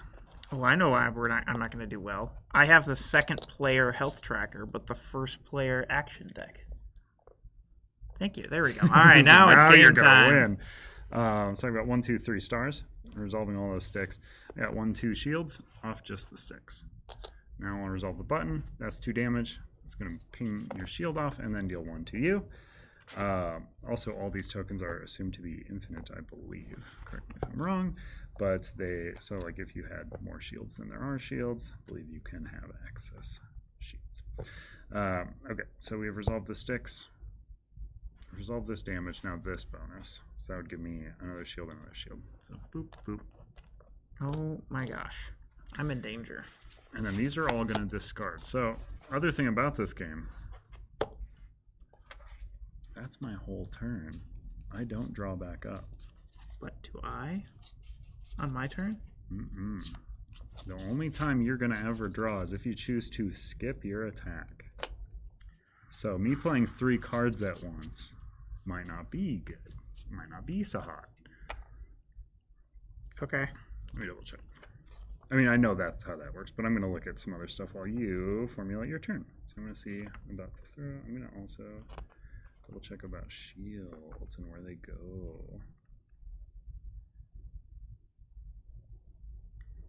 Okay, well, I can play 1 to 3 cards, right? Yes. You do have to play 1 to 3 cards, though. Okay. All right, so this is discarded, right? So, if I'm not mistaken, I want to make sure I'm understanding this correctly. I played a forward in any color, but that's twice that it counts for, right? Yeah, because it's comboing there. It's Comboing there. So, and then these buttons the buttons are comboing with each other. So, I am going to deal, and that's 1 extra damage, right? That's what that means? Yep. Okay. So 1 damage, 2 damage, 3 damage, 4 damage, 5 damage. And then a star and I mill a card. Yep, so that's if I do nothing, that's what's going to happen. Okay.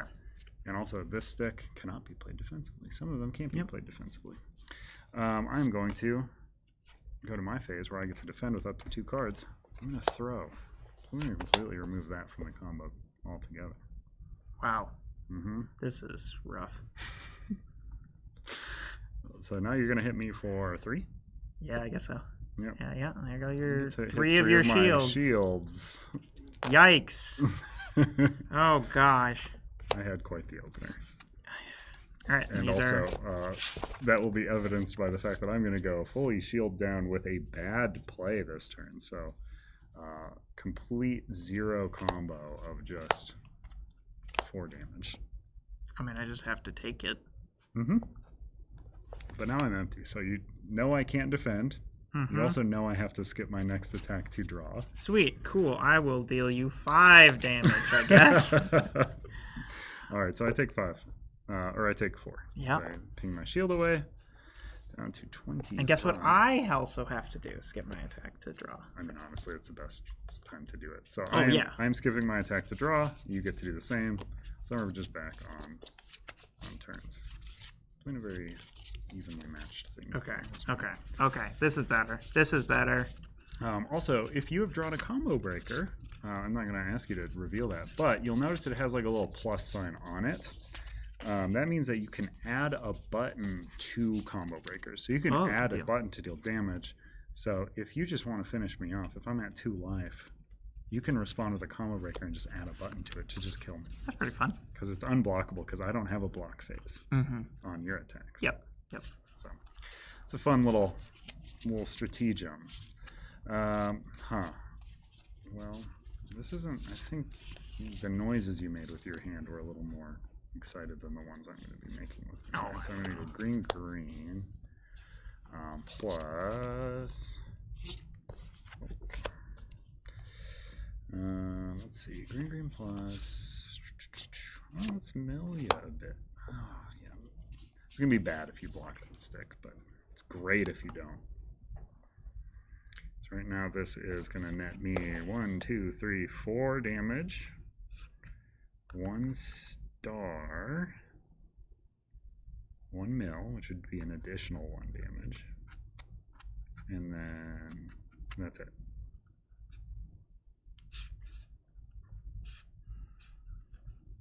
Also, I didn't explain how Combo Breaker works. Combo Breaker would just separate all these. No bonuses. I'll block 1 of these. Yeah, that stinks. And that was quite the downgrade. I'll do that as well. Sure. Okay, so I get a star and a shield. Mm-hmm. Okay. Star and a shield, and then I get to get a star. And a mill, which is going to add 1 damage. So mill 1, it's going to be plus 1 to the overall damage. So 2, and then this is going to give me 3 damage happening to your head. So 3 damage total. 3 total Block damage. 1. 2 goes through. Ah. And I were not given no shield. Oh, did I get my 1 star? I don't believe so. So actually, 1 star happens. Oh my gosh. Immediately triggers. I lose all my stars. And I take 6. Mill 3 takes 6. Wow. Oh gosh. So this is this is why I like solo co-op games. I have a stress building. Yeah, the stress is building. This was a mistake to have me on for a PvP stream feature because. Okay, we're just having fun. There's no. It's not like anything's riding on this, except for that $50 bet we placed off camera that I am gonna hold you to. But then don't win right now because I don't have $50.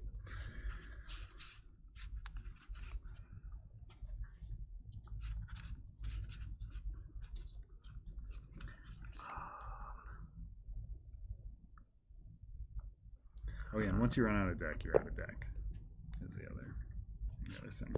I don't think that's gonna come up, but if it comes up, it comes up.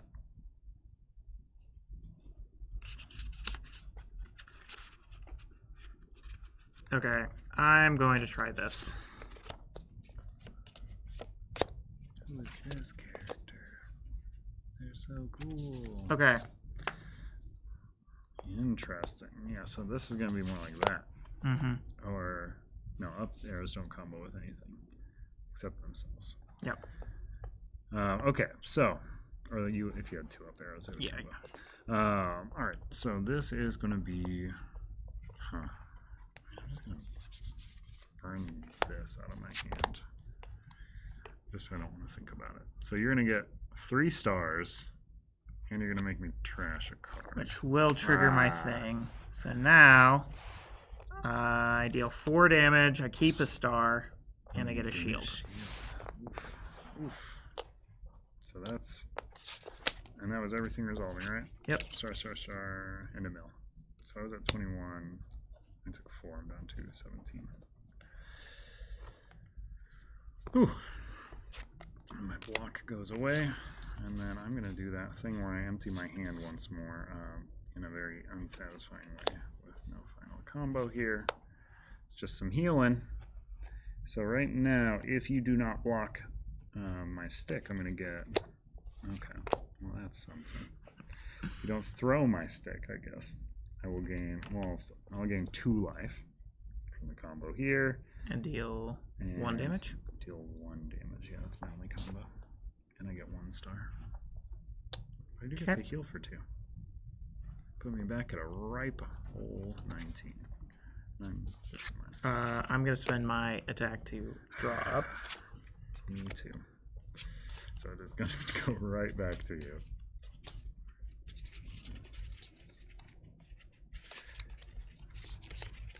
Okay, this is quite the hand. Okay. Quite the hand.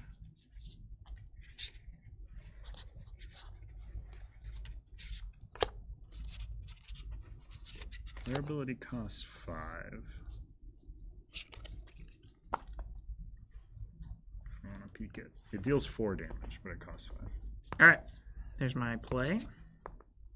That's quite the play. And you can't block my B buttons. Cannot block them.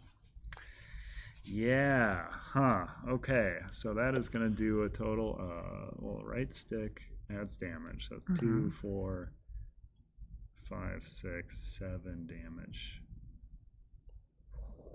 Sure. So 7 damage. I get a star and you mill a card. Oof. Oh man, that's a big hitty button too. Okay.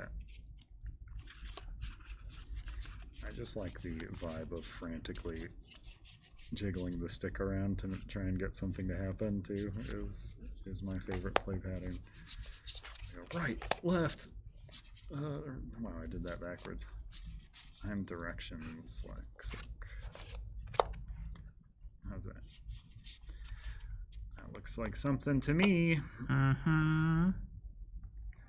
So that if this is unopposed, you will mill 1. Yeah, that's the one to cancel out. Okay. I can play up to 2. Up to 2. So right now I would heal 2. Okay, so you were going to heal 1. So yours resolves first. You get a star and a heal. I'm going to get a double heal. Up to 14. I'm going to get 1 star and 1 damage. Blammo. And then you get your throwback. And it's back to you. Like discard, right? Yeah. No. Yeah, I'm just like saying, you get your throw back, and I'm like, what is that?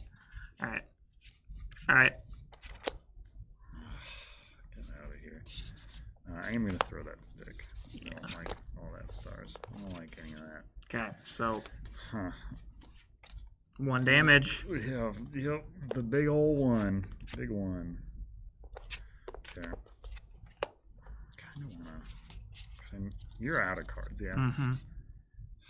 This is just a really uninspired turn, so I'm going to beat you to the punch. Okay, I'll do it too then. Okay, interesting. So it goes back to me. I have a much more inspired turn here, which is exciting. So we both took our actions off to redraw. I'm going to play this combo.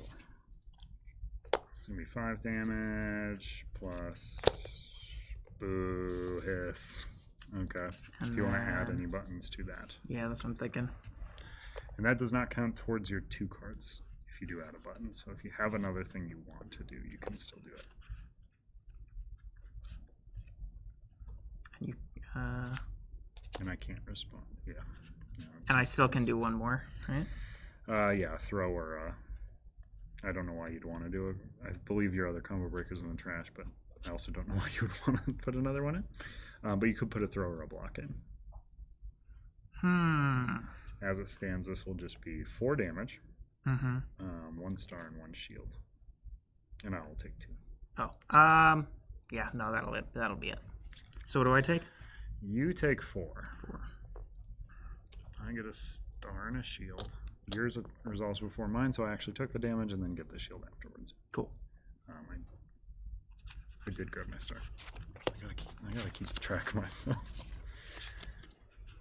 All right, so then it is back to you for the attack, and I'm at 4 cards in hand.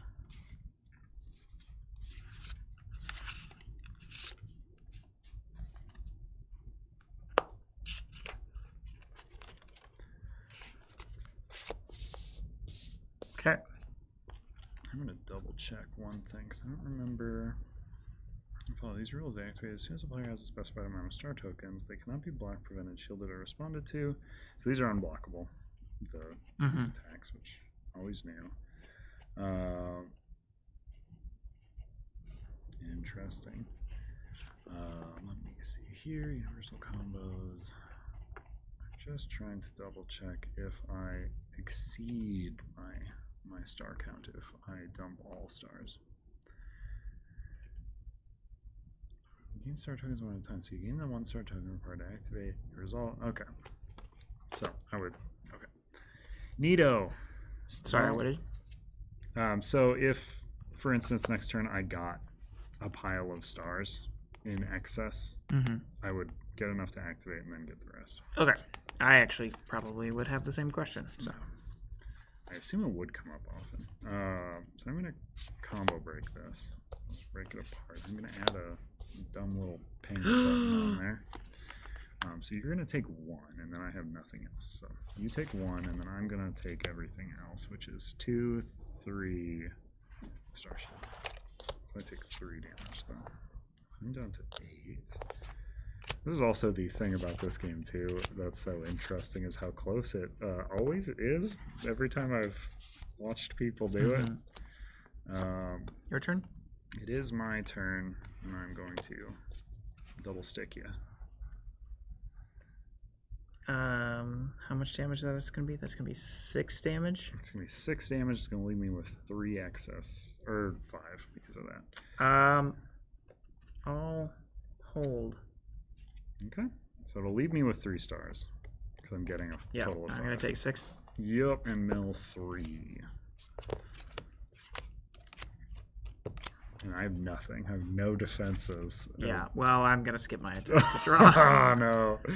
I'm going to do the same. This is right back to you. Okay.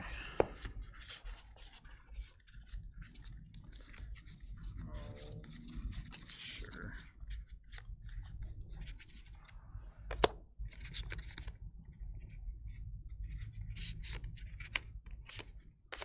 Okay.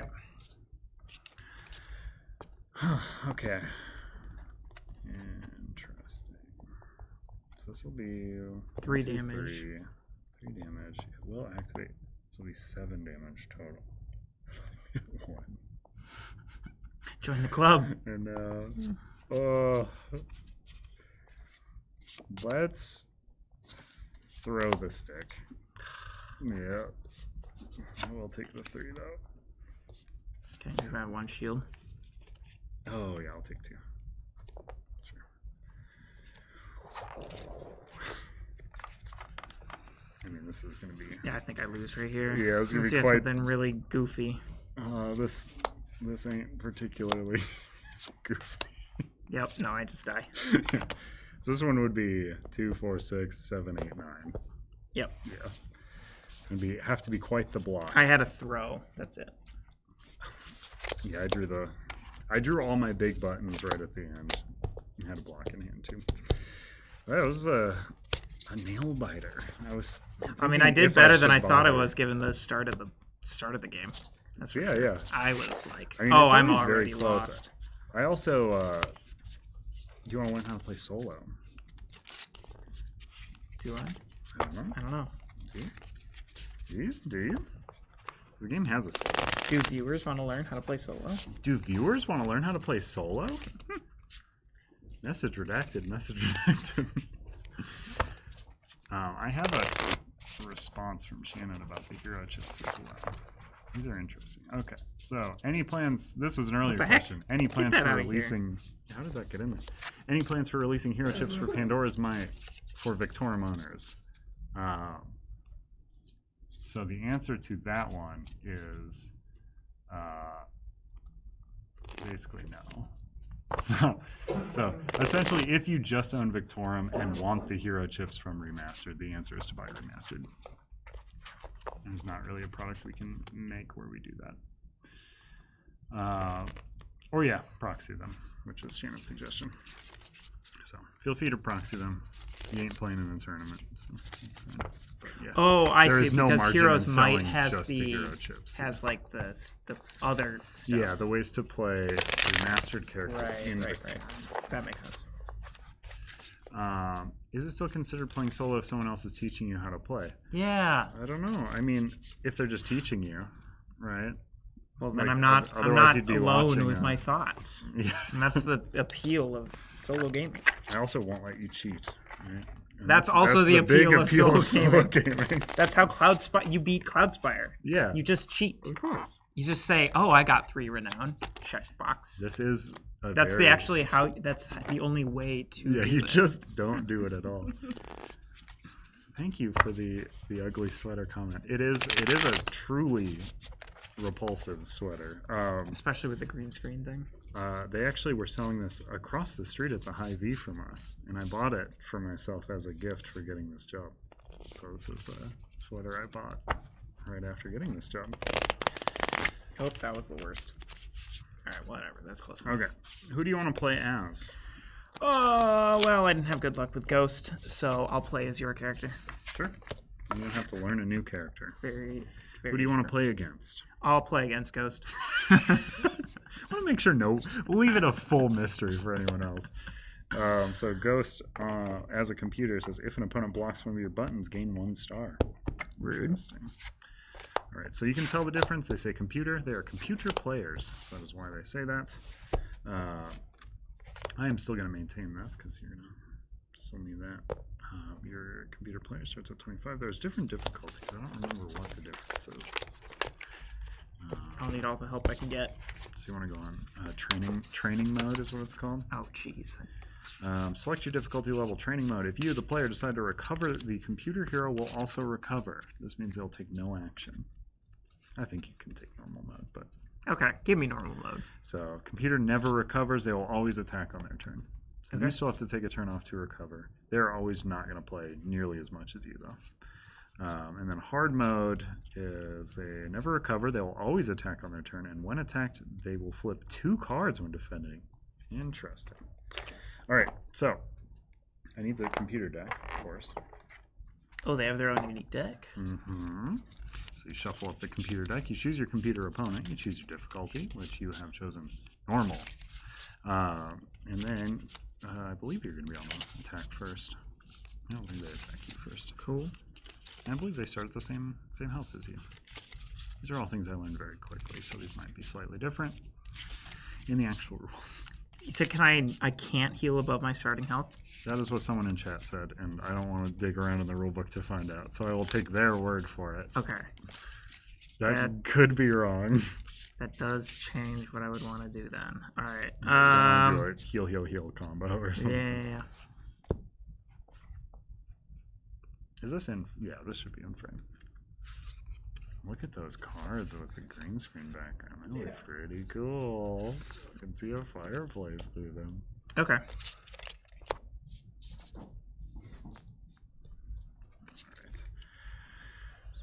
Interesting. Got a combo here. Okay, so Let's defense. see. So the computer will always defend by flipping a card. It has a block. It's gonna block that button, but it's still gonna. This is all gonna happen. Okay, that's a big So bummer. it blocks by defending. So it's gonna block the card out. Let's see. So you're still gonna get 2 stars, 1 shield, and then the computer mills a card. Which will take, it'll take 1 damage then? Take 1 damage. I could be wrong on this. It does say add 1 damage, so I believe there has to be an original amount to add that to. So this may or may not deal damage. You were dealing damage to me. I always had a base damage to add to. Did you? Yeah, because her hero power gives her a base damage. I know, but you made me mill in other situations. I always had a button attached. I always had a. I mean, I'm gonna deal damage to the character because I 100. I don't. Oh, I'm also adding your cards into their deck because I don't remember off the top of my head. All right, what are they So gonna they can do? just defend by hitting you, which is funny to me. So they're gonna draw a top card, and they have BB. That combos same way as it always would. So that's gonna be 5 damage. And if you block one of their buttons, they're gonna gain a star. Okay, but those are technically 2 different buttons, right? Yep, they're 2 different buttons. They do still combo normally, though. I'll block one of them. Sure. So they get a star. So they're going to deal 2 damage to 2 me? damage. And then you trash your block. And then you trash that. I have a discard. Thank you very much. Not trash. All right. It's back on you. Oh, wait, shoot. That's funny that I... Okay. You know what? I'm going to redraw, actually. Oh, you should have taken 2. So you're at... Oh, you had a shield. Well, no, I blocked one. Oh, yeah, because, I had that shield, yeah. So you're going to redraw? Yeah. Okay. So they will still attack you. And that technically happens after your redraw. So they're attacking you with a red button and a blue button. So 3 damage total. 3 damage total? Mm-hmm. Not that bad. Ooh, so you're going to take 2 damage, basically, and you're going to get a star. Unless you have some... Actually, wait, hold on. No, I'm not going to play that. Never mind. I'm not going to play that. So I got to take 3 damage? Yep. Okay. And then it is on you for attacking.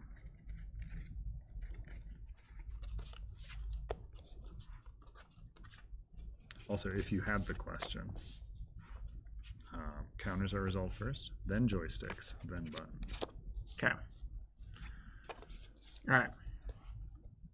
All right, so that is, oh, perfect. So you're gonna be, yeah, okay. So they're going to defend by throwing. They're going to throw one of your sticks. They have drawn perfectly Get against out of you. here. So you will still heal 2, and then you're going to hit them for 1, and you're going to get 1 star. Okay. All right. So is your attack. Now they're going to attack you by just playing a stick. I'll get a shield and a star if you don't do anything. That's okay. You're letting them? Yeah. Okay. They get a shield and a star. That's their turn.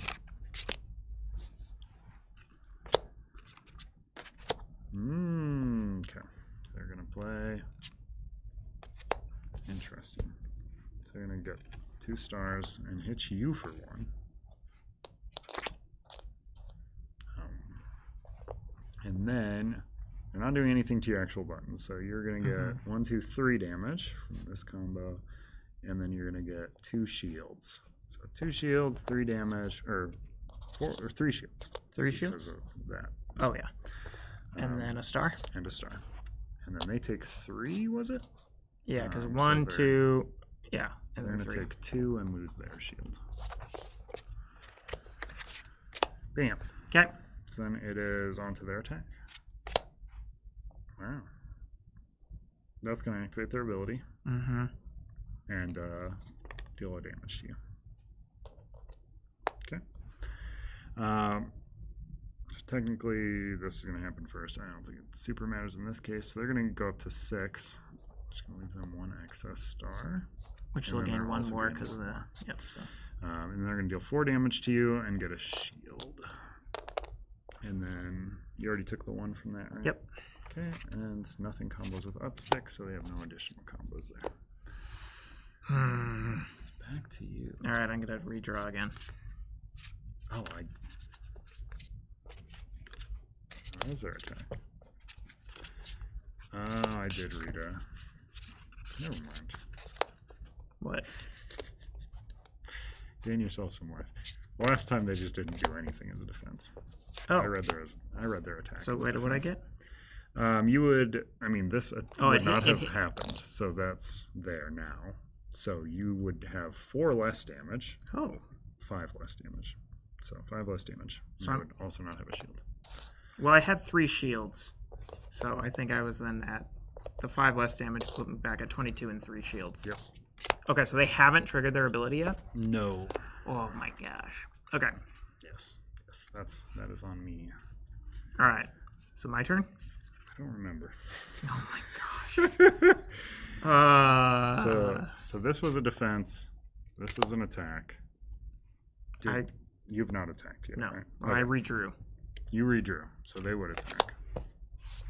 So they have this, which is 2 damage, and basically they're going to do 3 damage if you let this go through. Make you mill a card, and that's it. I'll throw that Oh, and stick. get a star. Throw the stick, good idea. So you'll just take 2 damage, basically. Got it. Also, doesn't make them trigger their ability. All right. So now you get to attack them.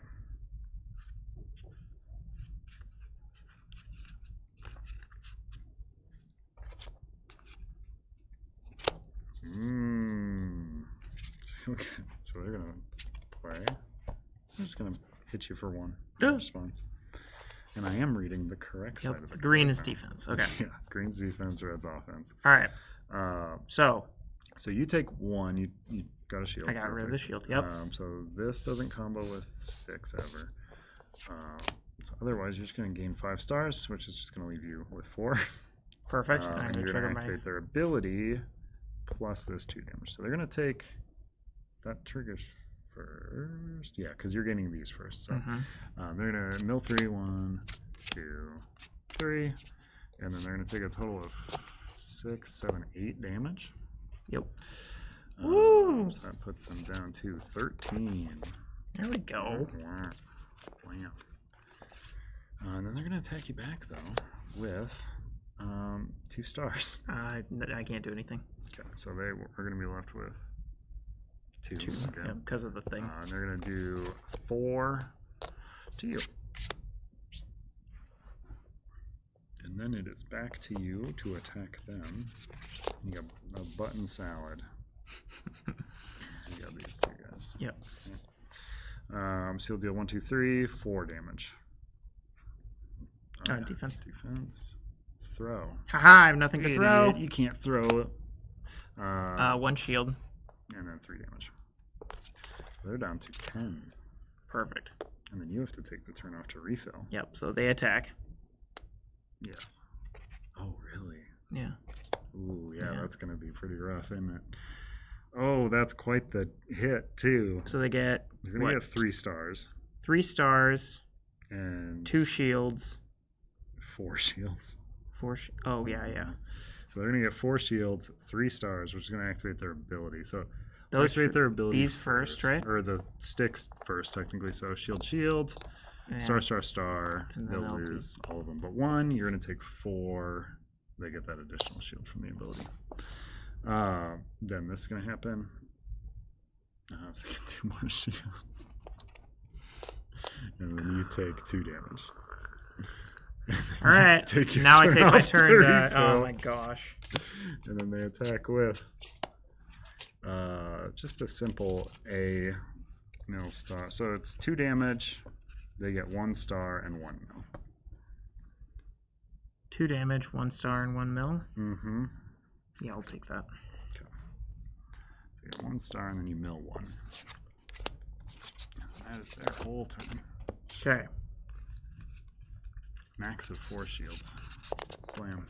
Oh, is that a thing? Mm-hmm. Oh. Thank you for all of the help there. Yep, I'll take it. I know how to play this game generally, but not incredibly specifically. All right. You got this. You just need to do 14 to them.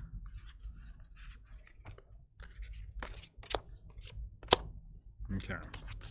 So this is going to be... Oh, let's see what they do here first. So they have a combo breaker. God, get out. That's still fine.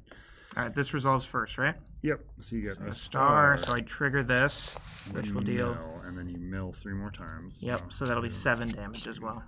4. So that's 7 from the ability. I'm just going to add it all up at once. So 7. And then you're going to have 9, 11 damage. Oh, you killed them. Or no, you didn't. No, because they're down to 3. Woo! That's quite the hit.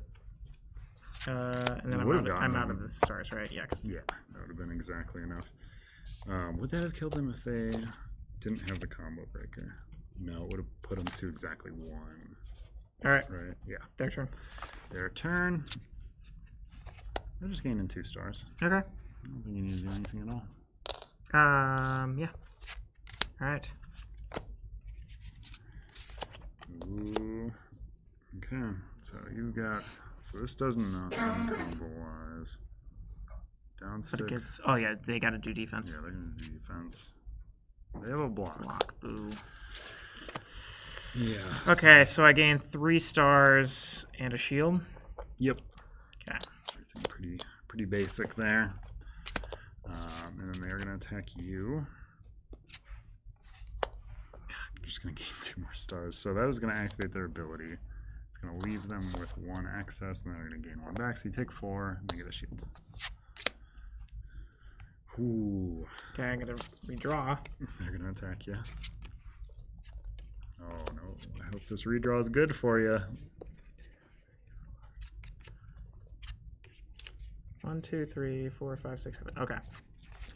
All right. Well, I'm gonna do a combo breaker. Sure. So basically, it's gonna be 1 damage, heal, and a star. You can also add a button to that if you want. Oh yeah. That's what that little plus is.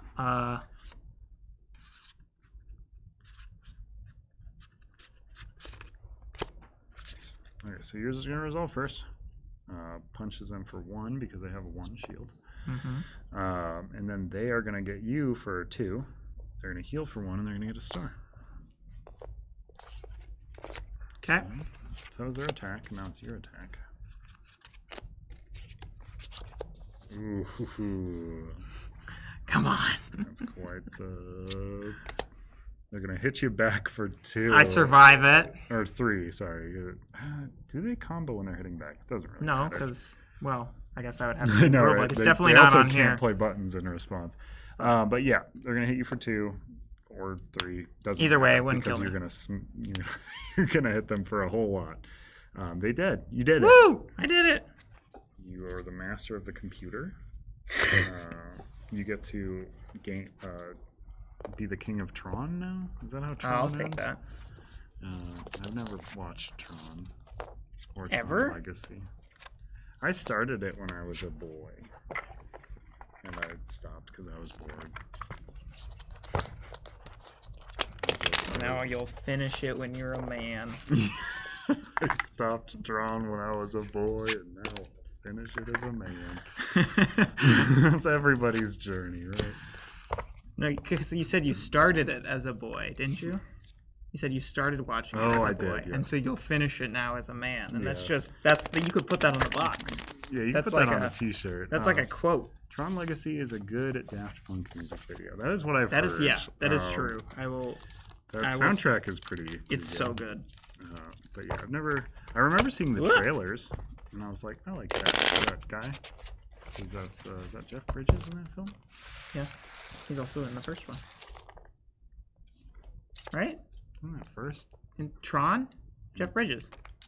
Really? In Tron, yeah. I mean, you can keep saying it. Because he's the main guy. Yeah, In Tom Tron. Cruise is in Star Wars. Tom Cruise I said in Jeff. Star Wars. Oh my God, you're. I just like repeating it for emphasis. I have no idea if he's in the original. He very well could be. 'Cause that would have been the start of his career. That was very long. The star Jeff Bridges. Yeah, thank you. I don't know. It was after. I don't believe it. It was after the computer who wore tennis shoes, so it wasn't the start of his career. That's Kurt Russell. You're right. That is Kurt Russell. Never mind. Wow. Wow. Kurt Russell. Jeff Computer Bridges. wore tennis shoes. See, I know my Jeff Bridges. I know my bad yeah, live is a action different guy. Disney films. You know Jeff Bridges from the Apple Dumpling Gang?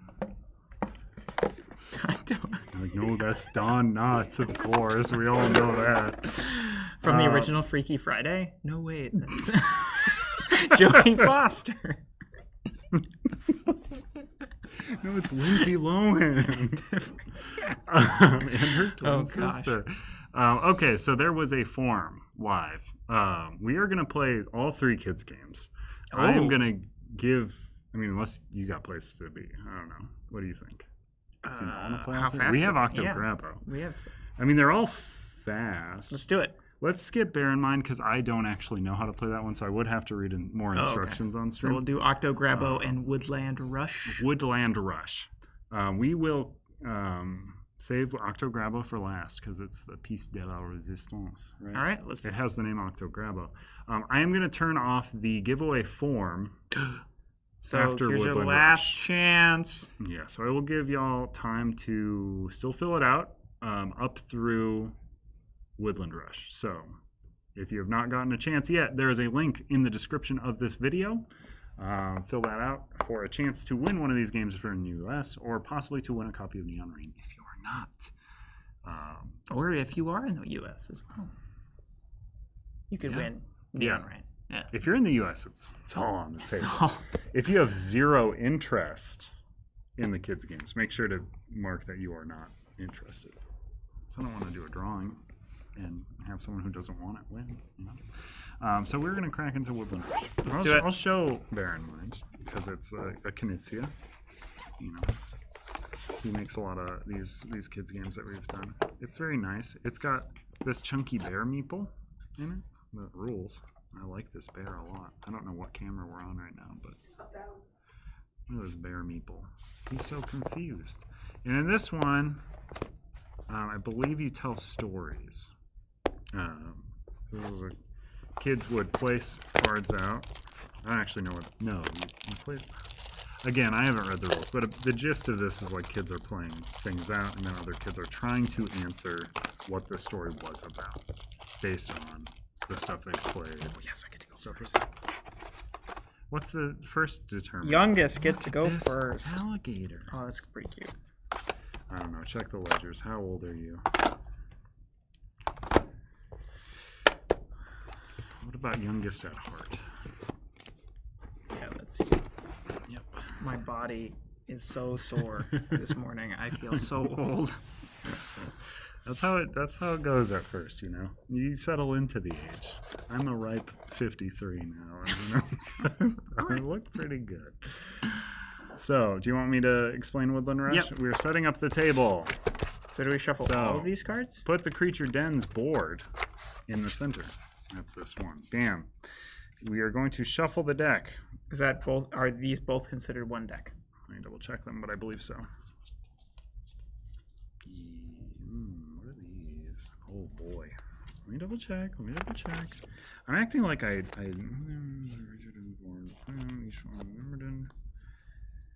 okay. Yes, so these are all the. This is all one This deck. definitely needs to be shuffled too, because these are all lumped into the same. So we'll both give these a shuffle, and then I'll let you shuffle them together. So we're setting the table. We're shuffling these decks. They will need a shuffle out first. They are very much grouped by activity. This is going to be an interesting one to do on stream where we are. Yeah, this is very good art. Also, this one has really good meeples because look at this duck. And look at all this of them. cute little skunk. There's like an adorable And this, raccoon, I think, in this porcupine? in this thing. Where is it? And this squirrel. There's the skunk. Look at that caterpillar. Oh yeah. This guy. I love that guy. What? I haven't seen him. We're just looking at something off camera. What a cool little. That is all done by Serena. Do I have Serena's last name? I actually don't know it offhand. Serena Shiani. I hope that's the correct pronunciation. Yeah. Good job, Serena. I love how cute It is very these cute. animals are. This duck, he has little yellow rain boots. It's very necessary. So we're going to keep these guys face down like this so that people can see them. Are we allowed to call them meeples? I believe so. Oh, yeah, I remember hearing that. I don't know where it... Well, if not, you can call them mooples. I'm not gonna hurt you. We're not gonna send Pinkertons to the house to get you. That's what Magic did recently. Not recently. That's like years ago now. But that's how I learned the Pinkertons were still a thing. Yeah. Because they sent people to somebody's house to collect a box that they weren't supposed to have.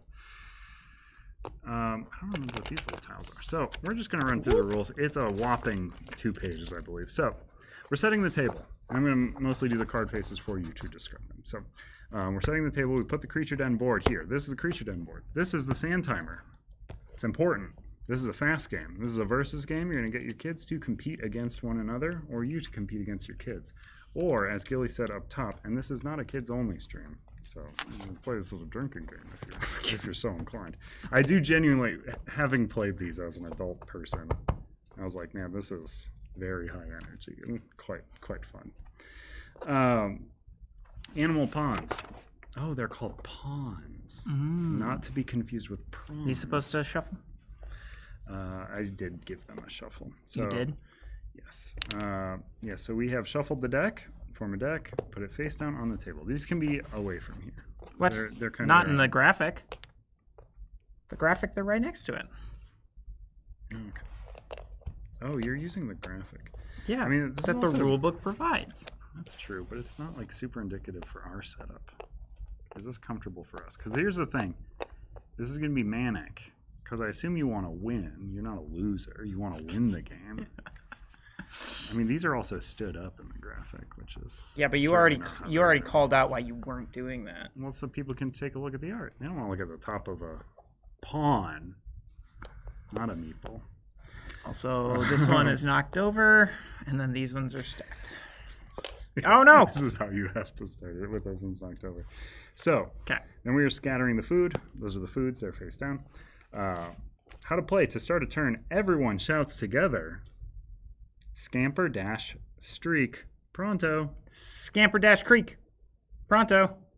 Streak? Streak? Not creek. Wait, hold on. Scamper dash streak. That's what I said. Pronto. Scamper. Scamper. This is Dash also what you should do with your streak. kids is really get on them for Pronto. pronunciation. Okay. Then the player whose turn it is flips the sand timer and turns over the top card from the deck. Then it's a race. The player has to do the activity shown on the card. When the activity is done, they draw another card and try to do that one. They keep drawing cards and doing the activity shown until the sand timer runs out. Note that the hide and seek activity is for all players, so everyone needs to pay attention all the time. There might be some of these that are incredibly not a thing we should do. Okay. With this Well, setup. we're gonna do it We'll anyway. skip them. No, we won't. All right. So here are the different card options. Yeah, so I'll go over them quick. So go home is you're going to move the animals to their home. So in this graphic, you put him on 1, and you put a duck on 2, you'd put porcupine on 3, and you put squirrel on 4. And that they makes are- sense to you? They're going to be always those same, or they're going to be dependent on the card? Depending on the number. Oh, so they change homes. Mm-hmm. Ah, so it's like Winnie the Pooh. Is that how they do it? Well, this is the one where you they have they're like finding a new home for who is it? Piglet needs a new home, and they try to steal Owl's house, and I'm like, don't let them steal your house. Yeah. So with that, would you call it like Winnie the Pooh episode 4? I think that's the movie. That's like the animated movie from like the 70s. Food match is you're going to flip these tiles until you get a match. Flip 2 food tiles face up. The tiles should match the item shown on your card. If they don't match, flip the tiles down, flip more up. Oh, okay. So you're trying to match this Yep. with 2. Mhm. Then you can take the... What a weird... Yeah. So basically in all these, you're trying Oh, to... we didn't do Pine Tree. Okay, pine tree is build a tree or more than one according to the colors in the picture. So in this one you would have blue, orange, green, red. Yep. Bam. Oh, also, Amanda, there is another camera here if you want to give an angle at some point, because some of these are more angled, certainly. All right, hide and seek. Everyone acts. The players need to figure out which of the 4 animals is not shown on the card. The first player to grab that pawn gets the card. Oh, okay. Mm-hmm. Got it. So that's fine. Funny face. Make the funny face shown on the card. Oh, beautiful. You'll have to do a quick cut. No, you can cut to this one. I don't think I can get my face over there. Yeah, I Try can't. it again. Yeah. No. Yep. You gotta get your head on the table. Animal action. Do the action shown on the card. Love it. Yeah. So these can get sweaty. These can get a little sweaty. Yeah. That's Sand also- timer. No activity is needed to take this card, but it has a special power instead of a leaf score. When you have this card, you can put it on the bottom of the deck anytime during any of your turns to flip the sand timer over to give yourself more time. Wow, that's really good. Uh-oh, bad ones. Caterpillar. No activity is needed, but this like it's spelled weird on rules. It's spelled correctly. No activity is needed, but this card is worth negative points. Bonus. No activity is needed. This card is simply a bonus leaf. Hey, that's nice.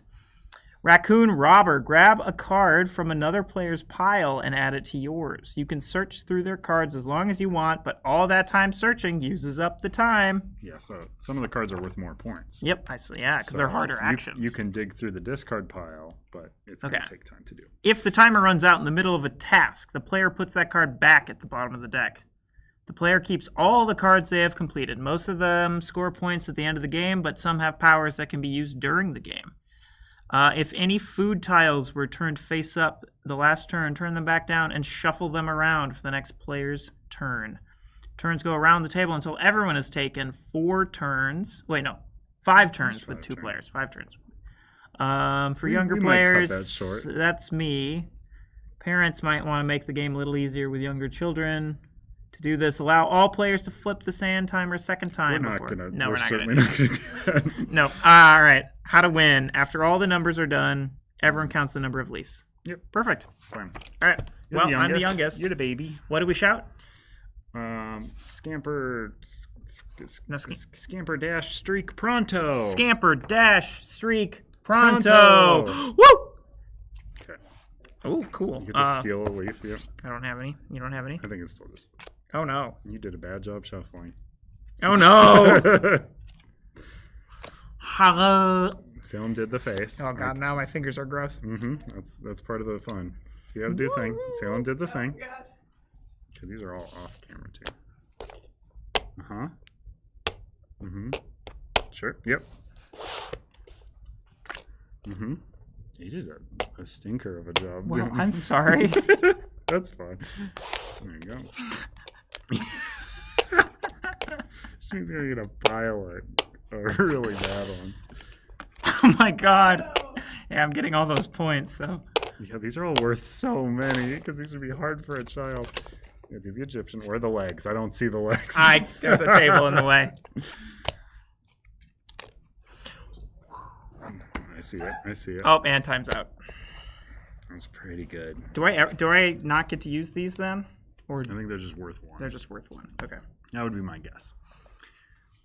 Well, let's get the frequently asked questions All right. updated. What do we say again? Scamper dash streak pronto. You got to find the food items. Uh-oh. I'm going to keep that. Wait, can you? Are you allowed to keep I'm up? going to keep... Oh my goodness. What has happened? Okay. Cool. Okay, tree. Do you just get to keep them face up? You gotta flip them face down. It only says to flip them face down when the next player does their turn. Okay. Blue. Red. You put it over there. Oh, no. It's not done. Gotta fix it. Okay. Wow. This is such baloney. You go. Oh, no. Yeah. Well, this one's worth 3 points, though. You have to make 2 of them. Wow. Orange. Oh, my goodness. My motor skills are Oh, my so God. bad. Oh, can you get it? Can you get it before time runs out? Oh, Oh my god, I don't. I'll give it to you. I'll give it to you. I mean, I got it. All right, you want to Still shuffle sand in those? the chamber. I'll shuffle these a little bit more. Oh, yeah. I should do that now. Let's play 2, 3 rounds. 4 is a little... It's such a big deck. I can't. There we go. It's too.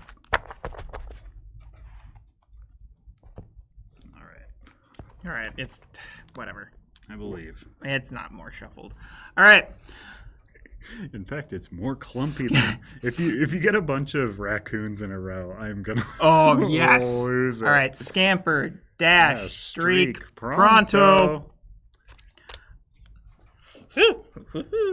Sure, yeah. Oh god. Oh god. 1, 2, 3, 4. Sure.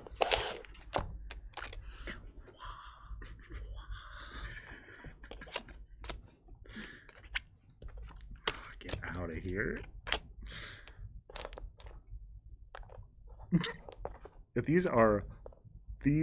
These need to be shuffled because getting 4 of those in a row was horrible. Oh. Blue. Oh no. Red. Yes. I'll allow it. Yeah, that's pretty good. Pretty good.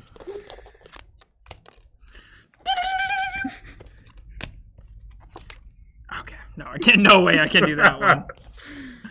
Not even an attempt. All right.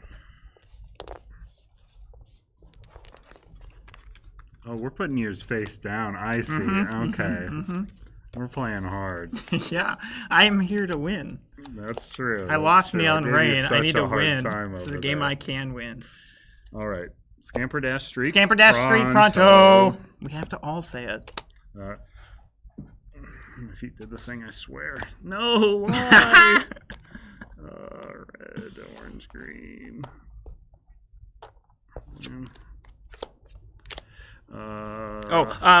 Squirrel. No, dang it, you have to grab it. Oh. No, wait. I got it. Don't break my computer.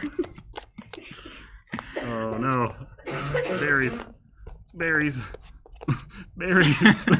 Berries. Berries. Oh, yeah. There we go. Berries. See, that's why you have to flip them back over. So you can get. Oh. Yes, I get it.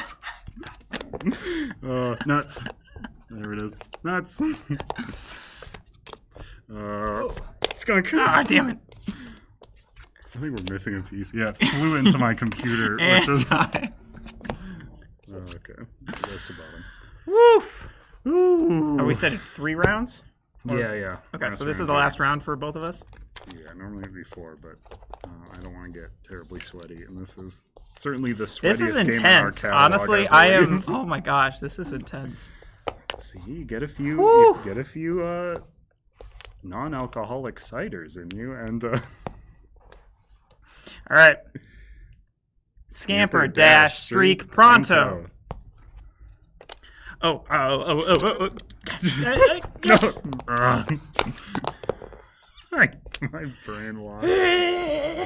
Sure. Yep. I'll allow it. Oh.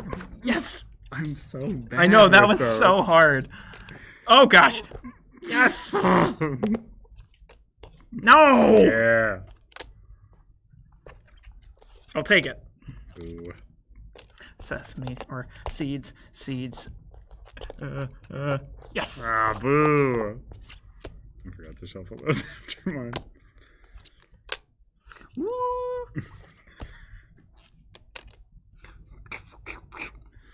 Man, you are really... No. All right, I gotta use this. Flip. Man, you were just getting all the faces. Oh gosh, seeds. They're right there. Yep. Seeds. Wow.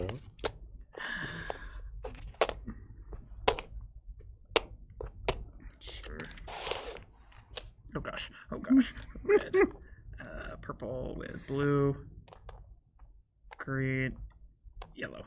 I'll allow it. What do you mean I'll allow it? I don't know what this is. Gotta have both arms at the same time. Up at the same time. They were both up. Yellow, orange, red, purple, green, blue. Yes. Ah!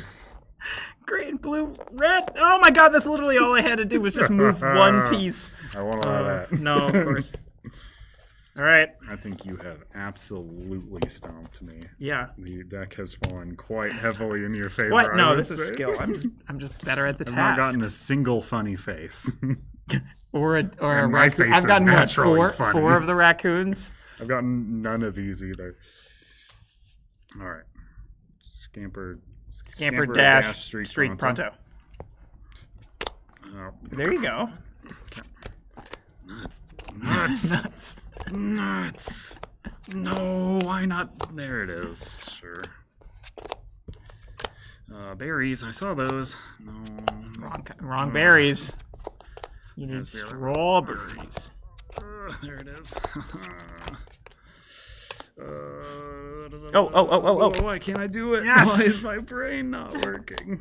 Okay, that's blue. That's green, orange. Oh my goodness. Okay. Why? My brain. My toes. 1, 2, 4, 3.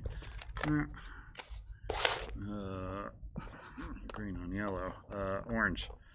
Blue, red. Yeah. Yep. All right. How many leaves? Chat. Any bets on who got more leaves? If people bet in one direction, I would 6, 7, think that 8, they had not 9, been 10. watching. All right, so 2, 4, 6. I believe you. I mean, half of them didn't count, but I believe you ended up getting 6 of the steel cards.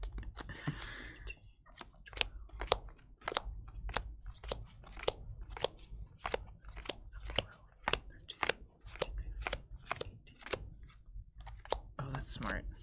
Yeah, that'll actually help. Will that help shuffle them? I don't know. 3, 6, 9, 12, 15, 18, 21, 24, 27, 30, 32, 34, 36, 38, 40, 42, 44, 46, 47. So CTG tournament for Woodland Rush win. Yeah, shout it out in the chat. We'll do this at every convention. Oh, that would be fun. This would be good. Yeah. Although it does require Okay, it's so not these a just small cancel amount each of other cards out, that so I'll make you just put get your rid of hands those. in your mouth and then touch cards, which at a convention I certainly don't want to do.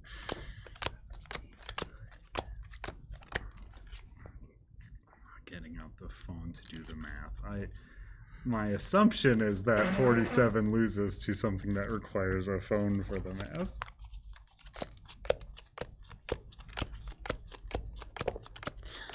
Stop counting. 16.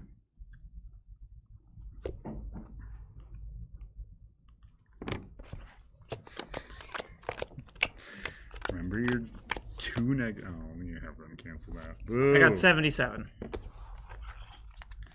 Just a slaughter. Just a slaughter. But yeah, this is one of the 3 kids games. I'm going to try and get these a bit more. Yeah, I'm just shuffling my rally. Yeah, I'm doing this, and then I'm going to shuffle it so it's like super shuffled. Yeah, for the next time we play this. Yeah. Stream. Well, that we are, right? Yeah. You can't just we're let doing me this win a every game stream and then now. we never play it again. I'll be sad. Well, we don't play it anymore because it's not fun anymore because I lost. We are going to move on to OctoGrabbo, though. Oh, I'm and so I am excited. going to close the form. So again, I'm closing it right now, slowly. So you can just fill it out so quick if you want to. I just need to close it at some point. So the form, I'm giving it a refresh, and I'll give it. Wow, I perfectly flipped to where I Loser. accidentally put this face up. Look at that. What does that mean? Oh, I accidentally put the time flip card face up, and I perfectly opened the deck to where it was, so I could fix that. Sam's admitting to marking the deck. Which is fine. I didn't want to win anyways. I can't win everything. My goodness, this is a puzzle in itself. One for which I am not equipped. What is happening? Oh, man. Oh, this is rough. That's this does not bode well. Oh, my goodness. There we go. There we go. I'm a genius. Go. Why? I'm so confused. There we go. Oh.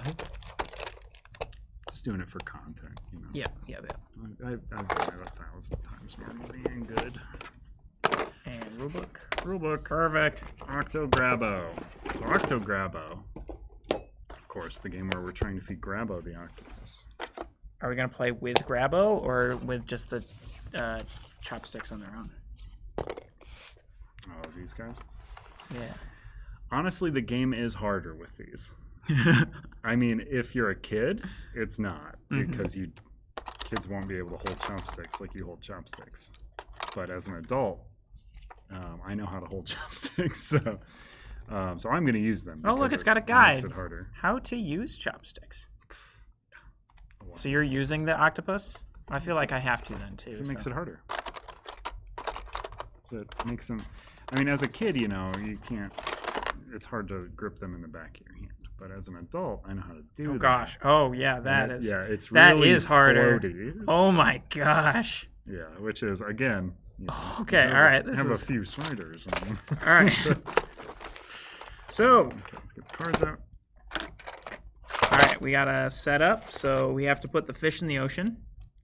So, which is the top of the ocean box. Is the top of the box. A beautiful, beautiful layout. And our fish, these are... So the holes are only use them if you're a baby. Because the holes are for beginners. Okay, so this version uses the die.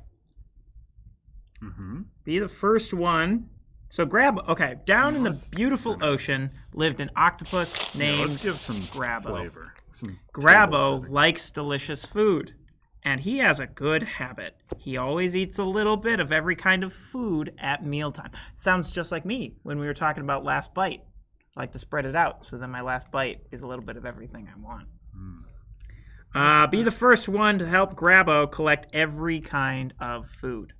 And we have our little clam shells that say what we got to do. All right. Just like Grabbo does. Set up fish in the ocean.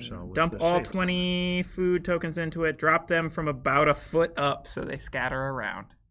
How high was it? Okay, this is going to be... No, if I do this... Here. Give me a face forward camera. Here, let me I'll saute them a little bit. Yeah, I think I see them. I'm going to do the pancake flip, and it's going to go really, oh, yeah, really this is going to go so well. Okay, are we here? I can't see. I'm behind. Ah! Got almost all. That was gorgeous. It was really good. Oh, my gosh. Oh, my gosh. This is so hard with the Grabbo. All right. Shells and chopsticks. This is why Grabbo needs help. Each player takes a shell bowl and a pair of chopsticks. Younger players or people who want help with chopsticks also take an octopus helper and assemble the chopsticks into it. Or if you know how to use chopsticks and you want to make it harder, because you do have to It is it's how I would describe playing old video games now, because you just have such floaty controls sometimes.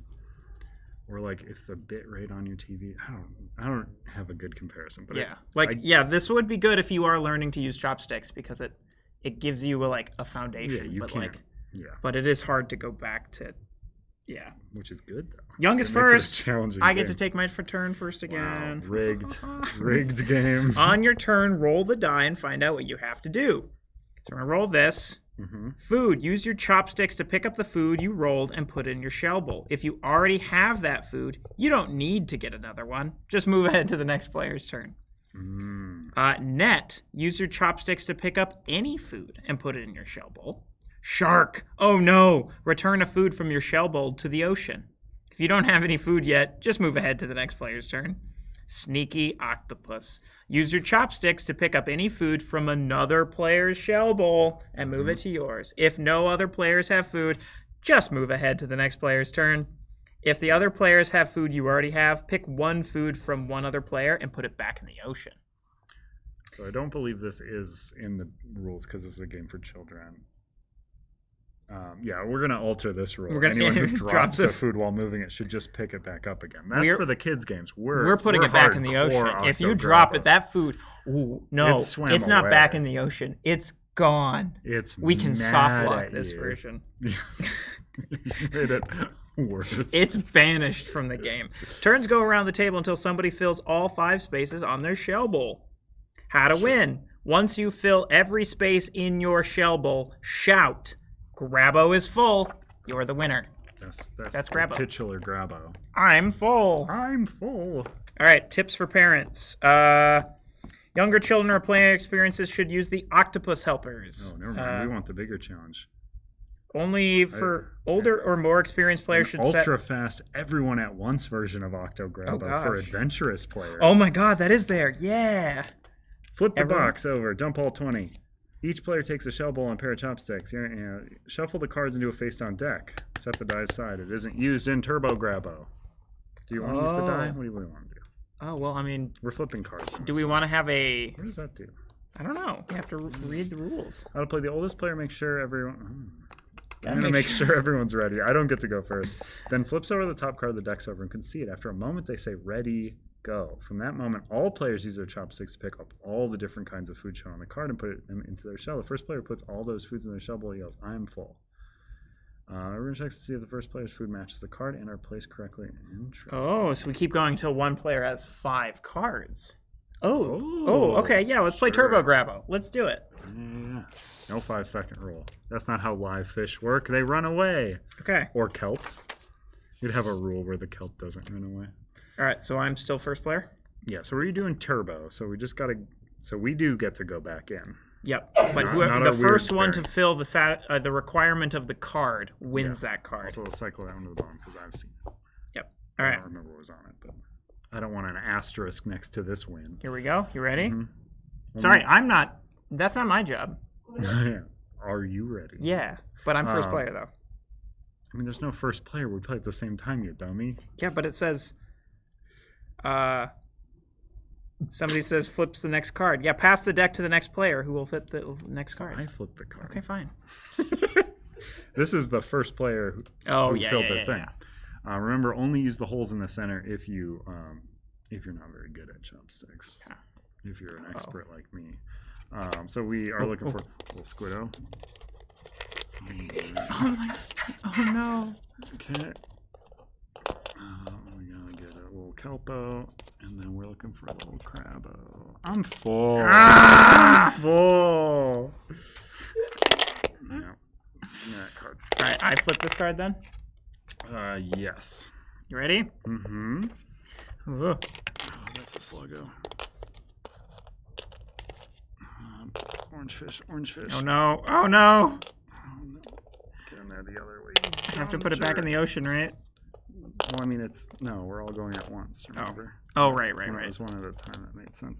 And then kelpo. Oh gosh, I cannot get these clamshells. They're kelp.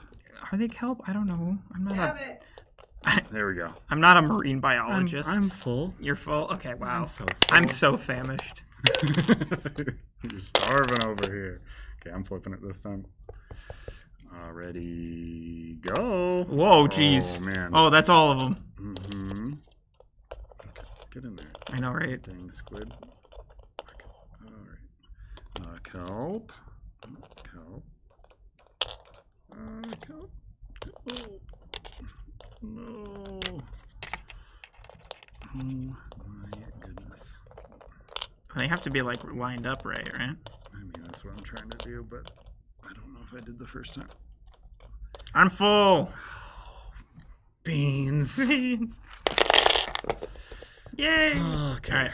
It is much more difficult with the octopi. It really is. It is not if you're a kid, because kids are going to have trouble with the palm aspect, but as an adult, it's much harder because I'm used to holding chopsticks right.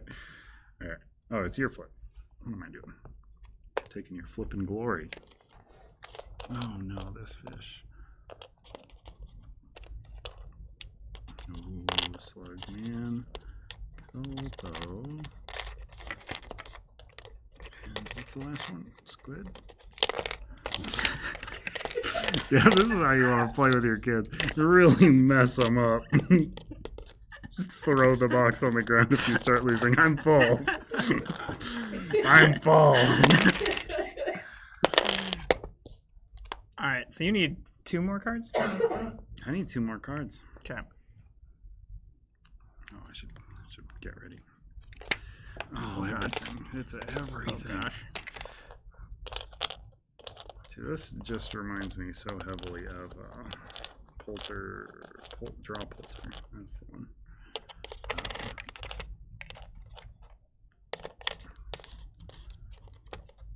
Oh, you jerk. Okay. Alright. Need a fish again? I'm full. Get out of town. I like how I'm the one. You're so good at 5. I'm not. It's like if I have to go for all 5 of them, then I'm good. But the moment I have to get like 2. This is your flip. Oh, Just imagine I have to go for 5. you just have to have that 5 mentality. So I'm good at the 3s, I think. Specifically the one. Okay, Sluggo. And then Fishums. You jerk. You had yours quicker than mine. No! Did you know that I'm so full? Ah! God. Even with the sabotage. The ocean is a hard place. Yeah. Nope. Grab. You. Oh, man.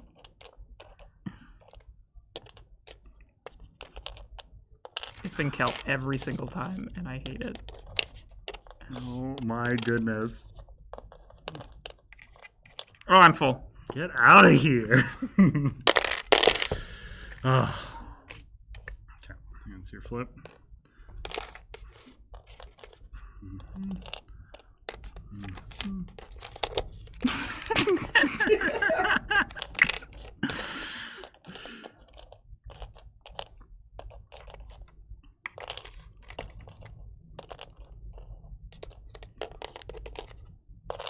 I'm full. Oh, we're in dead heat. No, I'm still on ahead. Or No, we are in dead heat. Okay. All right, here we go. Oh, that was a kelp.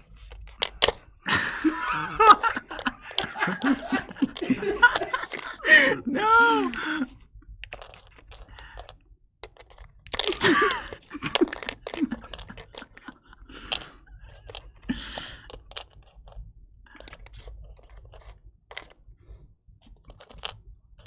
Gosh. Oh, man.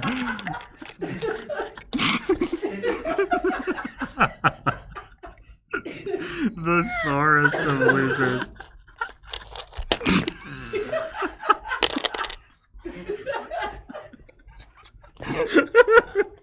I mean, I already know. I already know I lost this one. Ah, that's it. That's OctoGrabbo. That's Good, clean game. Yes, if you're teaching your kids the value of, dexterity, you probably don't want to swat things out of their hands. That's only if you want to teach them a little bit about the real world.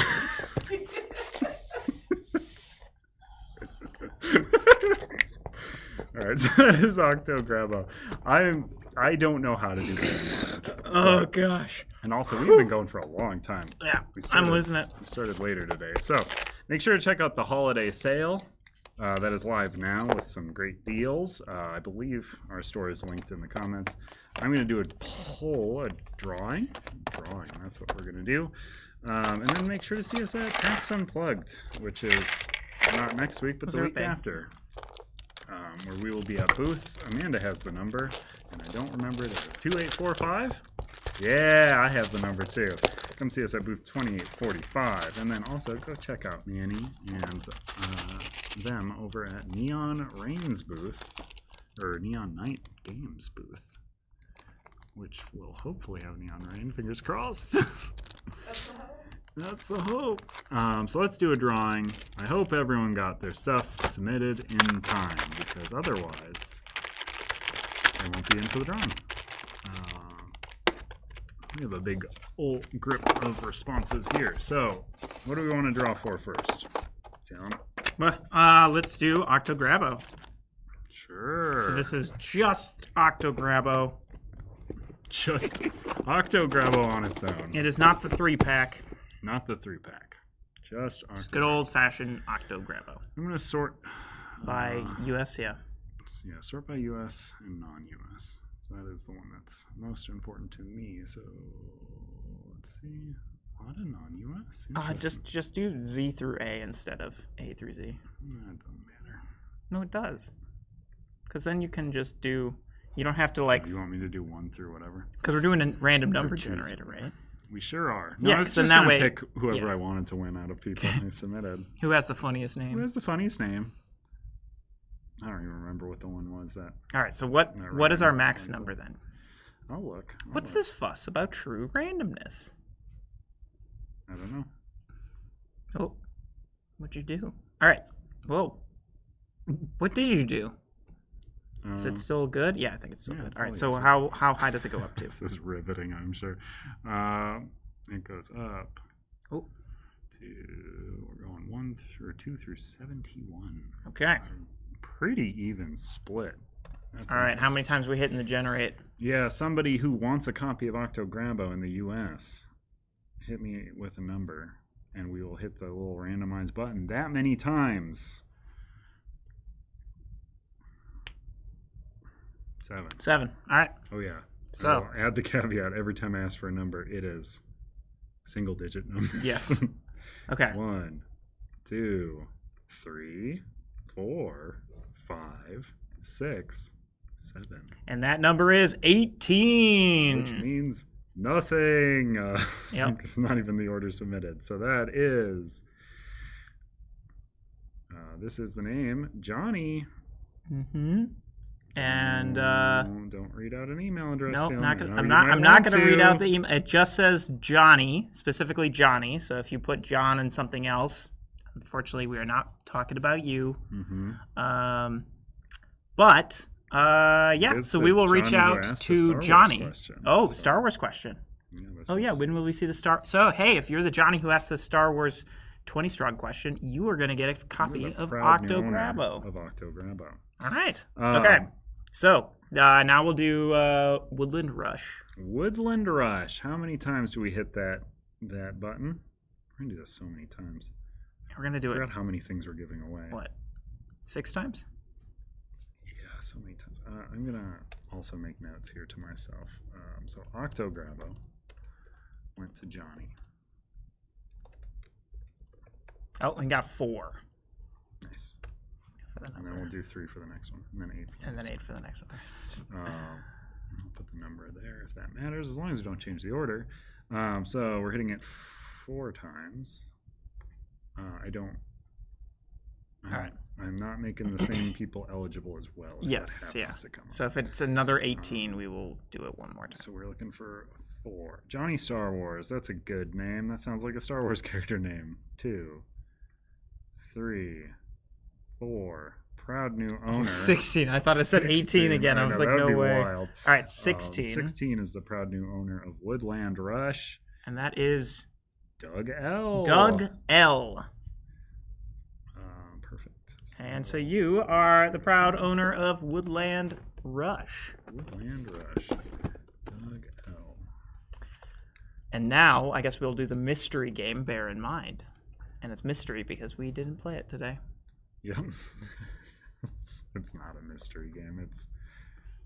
It could be any I guess. Game. It could be literally stories, anything. and you're trying to guess based on the things put out what story is trying to be told. I believe. I think I got that in the backwards order. What was I doing? What was the number? 3? We could check. It's really important. 3. Yeah, you're right. Really important that we get it right. So 1, 2, 3, 66. I do like how it went 54, then 53. And then 66. That's how you know it's true random, because it seems that way. What's to this me. fuss with true randomness? 66? Was it 66? I think so, right? Double check, my brain's falling 66, apart. yeah. 66. So that is Kimberly B. Kimberly B. You have won a copy of Bear in Mind. All right. All of these also come with free shipping on the product, which is cool. We are so sending if you it. want to add other stuff to your order, now's the time to do it, because you'll have free shipping. Oh, is that how it works? Yeah. Send the whole order. I don't want to make someone pay shipping on their free thing they got. Oh, yeah. No, I agree with that. I was just... Yeah, All this is a promo code. Okay, gotcha. That was Bear and also, yeah, further stipulation. I think I mentioned it before. These are all 4 promo codes to use these on our website. It'll also be covering shipping. I am the one who is sending out those emails, and I will probably not send them today based on what time it currently is. So within 24 hours, expect an email from me. What was the next number? 8, I believe? 8, yeah. Yeah. And then after that, 20. We're not going to do 20. So this is for all 3, right? This is the 3-pack. This is the 3-pack of all 3 of the new kids games. 2, 3, 4, 5, 6, 7, 8. Number 5. Number 5. Johnny 5. Who is 5? It is... Paco Puerto. All right, Paco Puerto. All right. I'll mark you here. You won all 3. So you are the proud owner of all 3 kids games. kids games. Paco Puerto. Kid 3-pack. Sure. I think it's called the Versus Collection, because this is the one where we're pitting your children against each other in a war to see who you like best. Oh, God. It's a joke. You like all your kids. If you have more than one kid. I don't care for Job. All right, so we have 2 more drawings, and these are for the Neon Rain Rains. Deluxe. So this is where we're going to open this up to everybody as And long so as that we can goes- send stuff from our website. And that goes up to 138. Ooh, that is a PG-13 or rated R name. We will not read those aloud. I will not read that aloud. But that's assuming that gets picked. So, all right. So, true. So we're expanding to 138. all right. And how many times? 42 is not going to happen.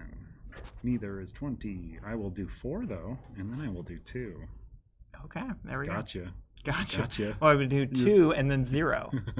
Yeah, we're not doing a giveaway because you ignored my instructions.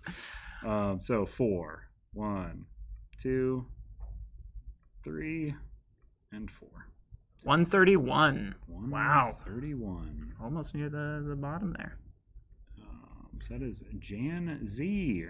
Not to Congrats. be confused with Gen Z, the generation I'm not part of. Congrats to Jan. Zed. Zed. You are a proud owner of Neon Rain Deluxe. And I'm going to set this aside and then take out the other copy of the Deluxe that we had sitting there. We're not. These aren't the ones know, we're either. sending out because they're open. All right, so this is the final one, final copy of Neon Rain And I said Deluxe. I was going to do 2 to spite the person who put in the wrong number. And it is 60. We didn't give some of the 60 already, right? No, We'll we did know in a moment. 66. 66, yeah. All right, so we have Amy with no questions, but thanks for the Black Friday deal. So if you're the Amy who put that in, You're welcome. you are welcome. And here's Neon Rain. a copy of Here's a Neon copy of Rain. Neon Rain Deluxe Edition. Just for the nice comment. All right, so Neon Rain Deluxe. Not Relux, as I am typing. And that was number 60. 60. All right, and that concludes today's stream. Yes. Sure does. Then we just immediately. It's hard cut. Yeah, no. Check out the sale. It's going on right now. If you didn't win any of these things, but you want them, that's the place to get them. If you did win these, I'll send you an email within 24 hours or so, and you can use that on the website. Get some free shipping on top of the other deals there. You can get a big old Black Friday order. Heck yeah. Great way to do it. Add your Elder Scrolls on there.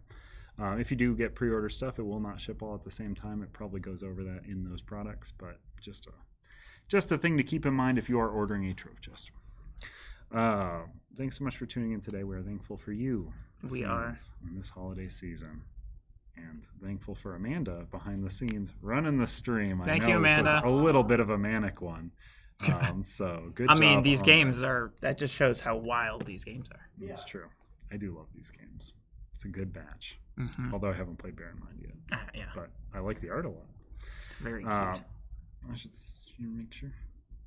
Anything else? No. Thanks so much for tuning in, everybody. We're going to wrap it now because it is 3 p.m. And I haven't eaten. Me neither. Yeah, because we couldn't eat the little OctoGrabbo. Yeah, we were feeding those to Grabbo. Yeah, Grabbo's full. We are not. Yeah, we kept lying earlier when we kept saying I'm full. Yeah.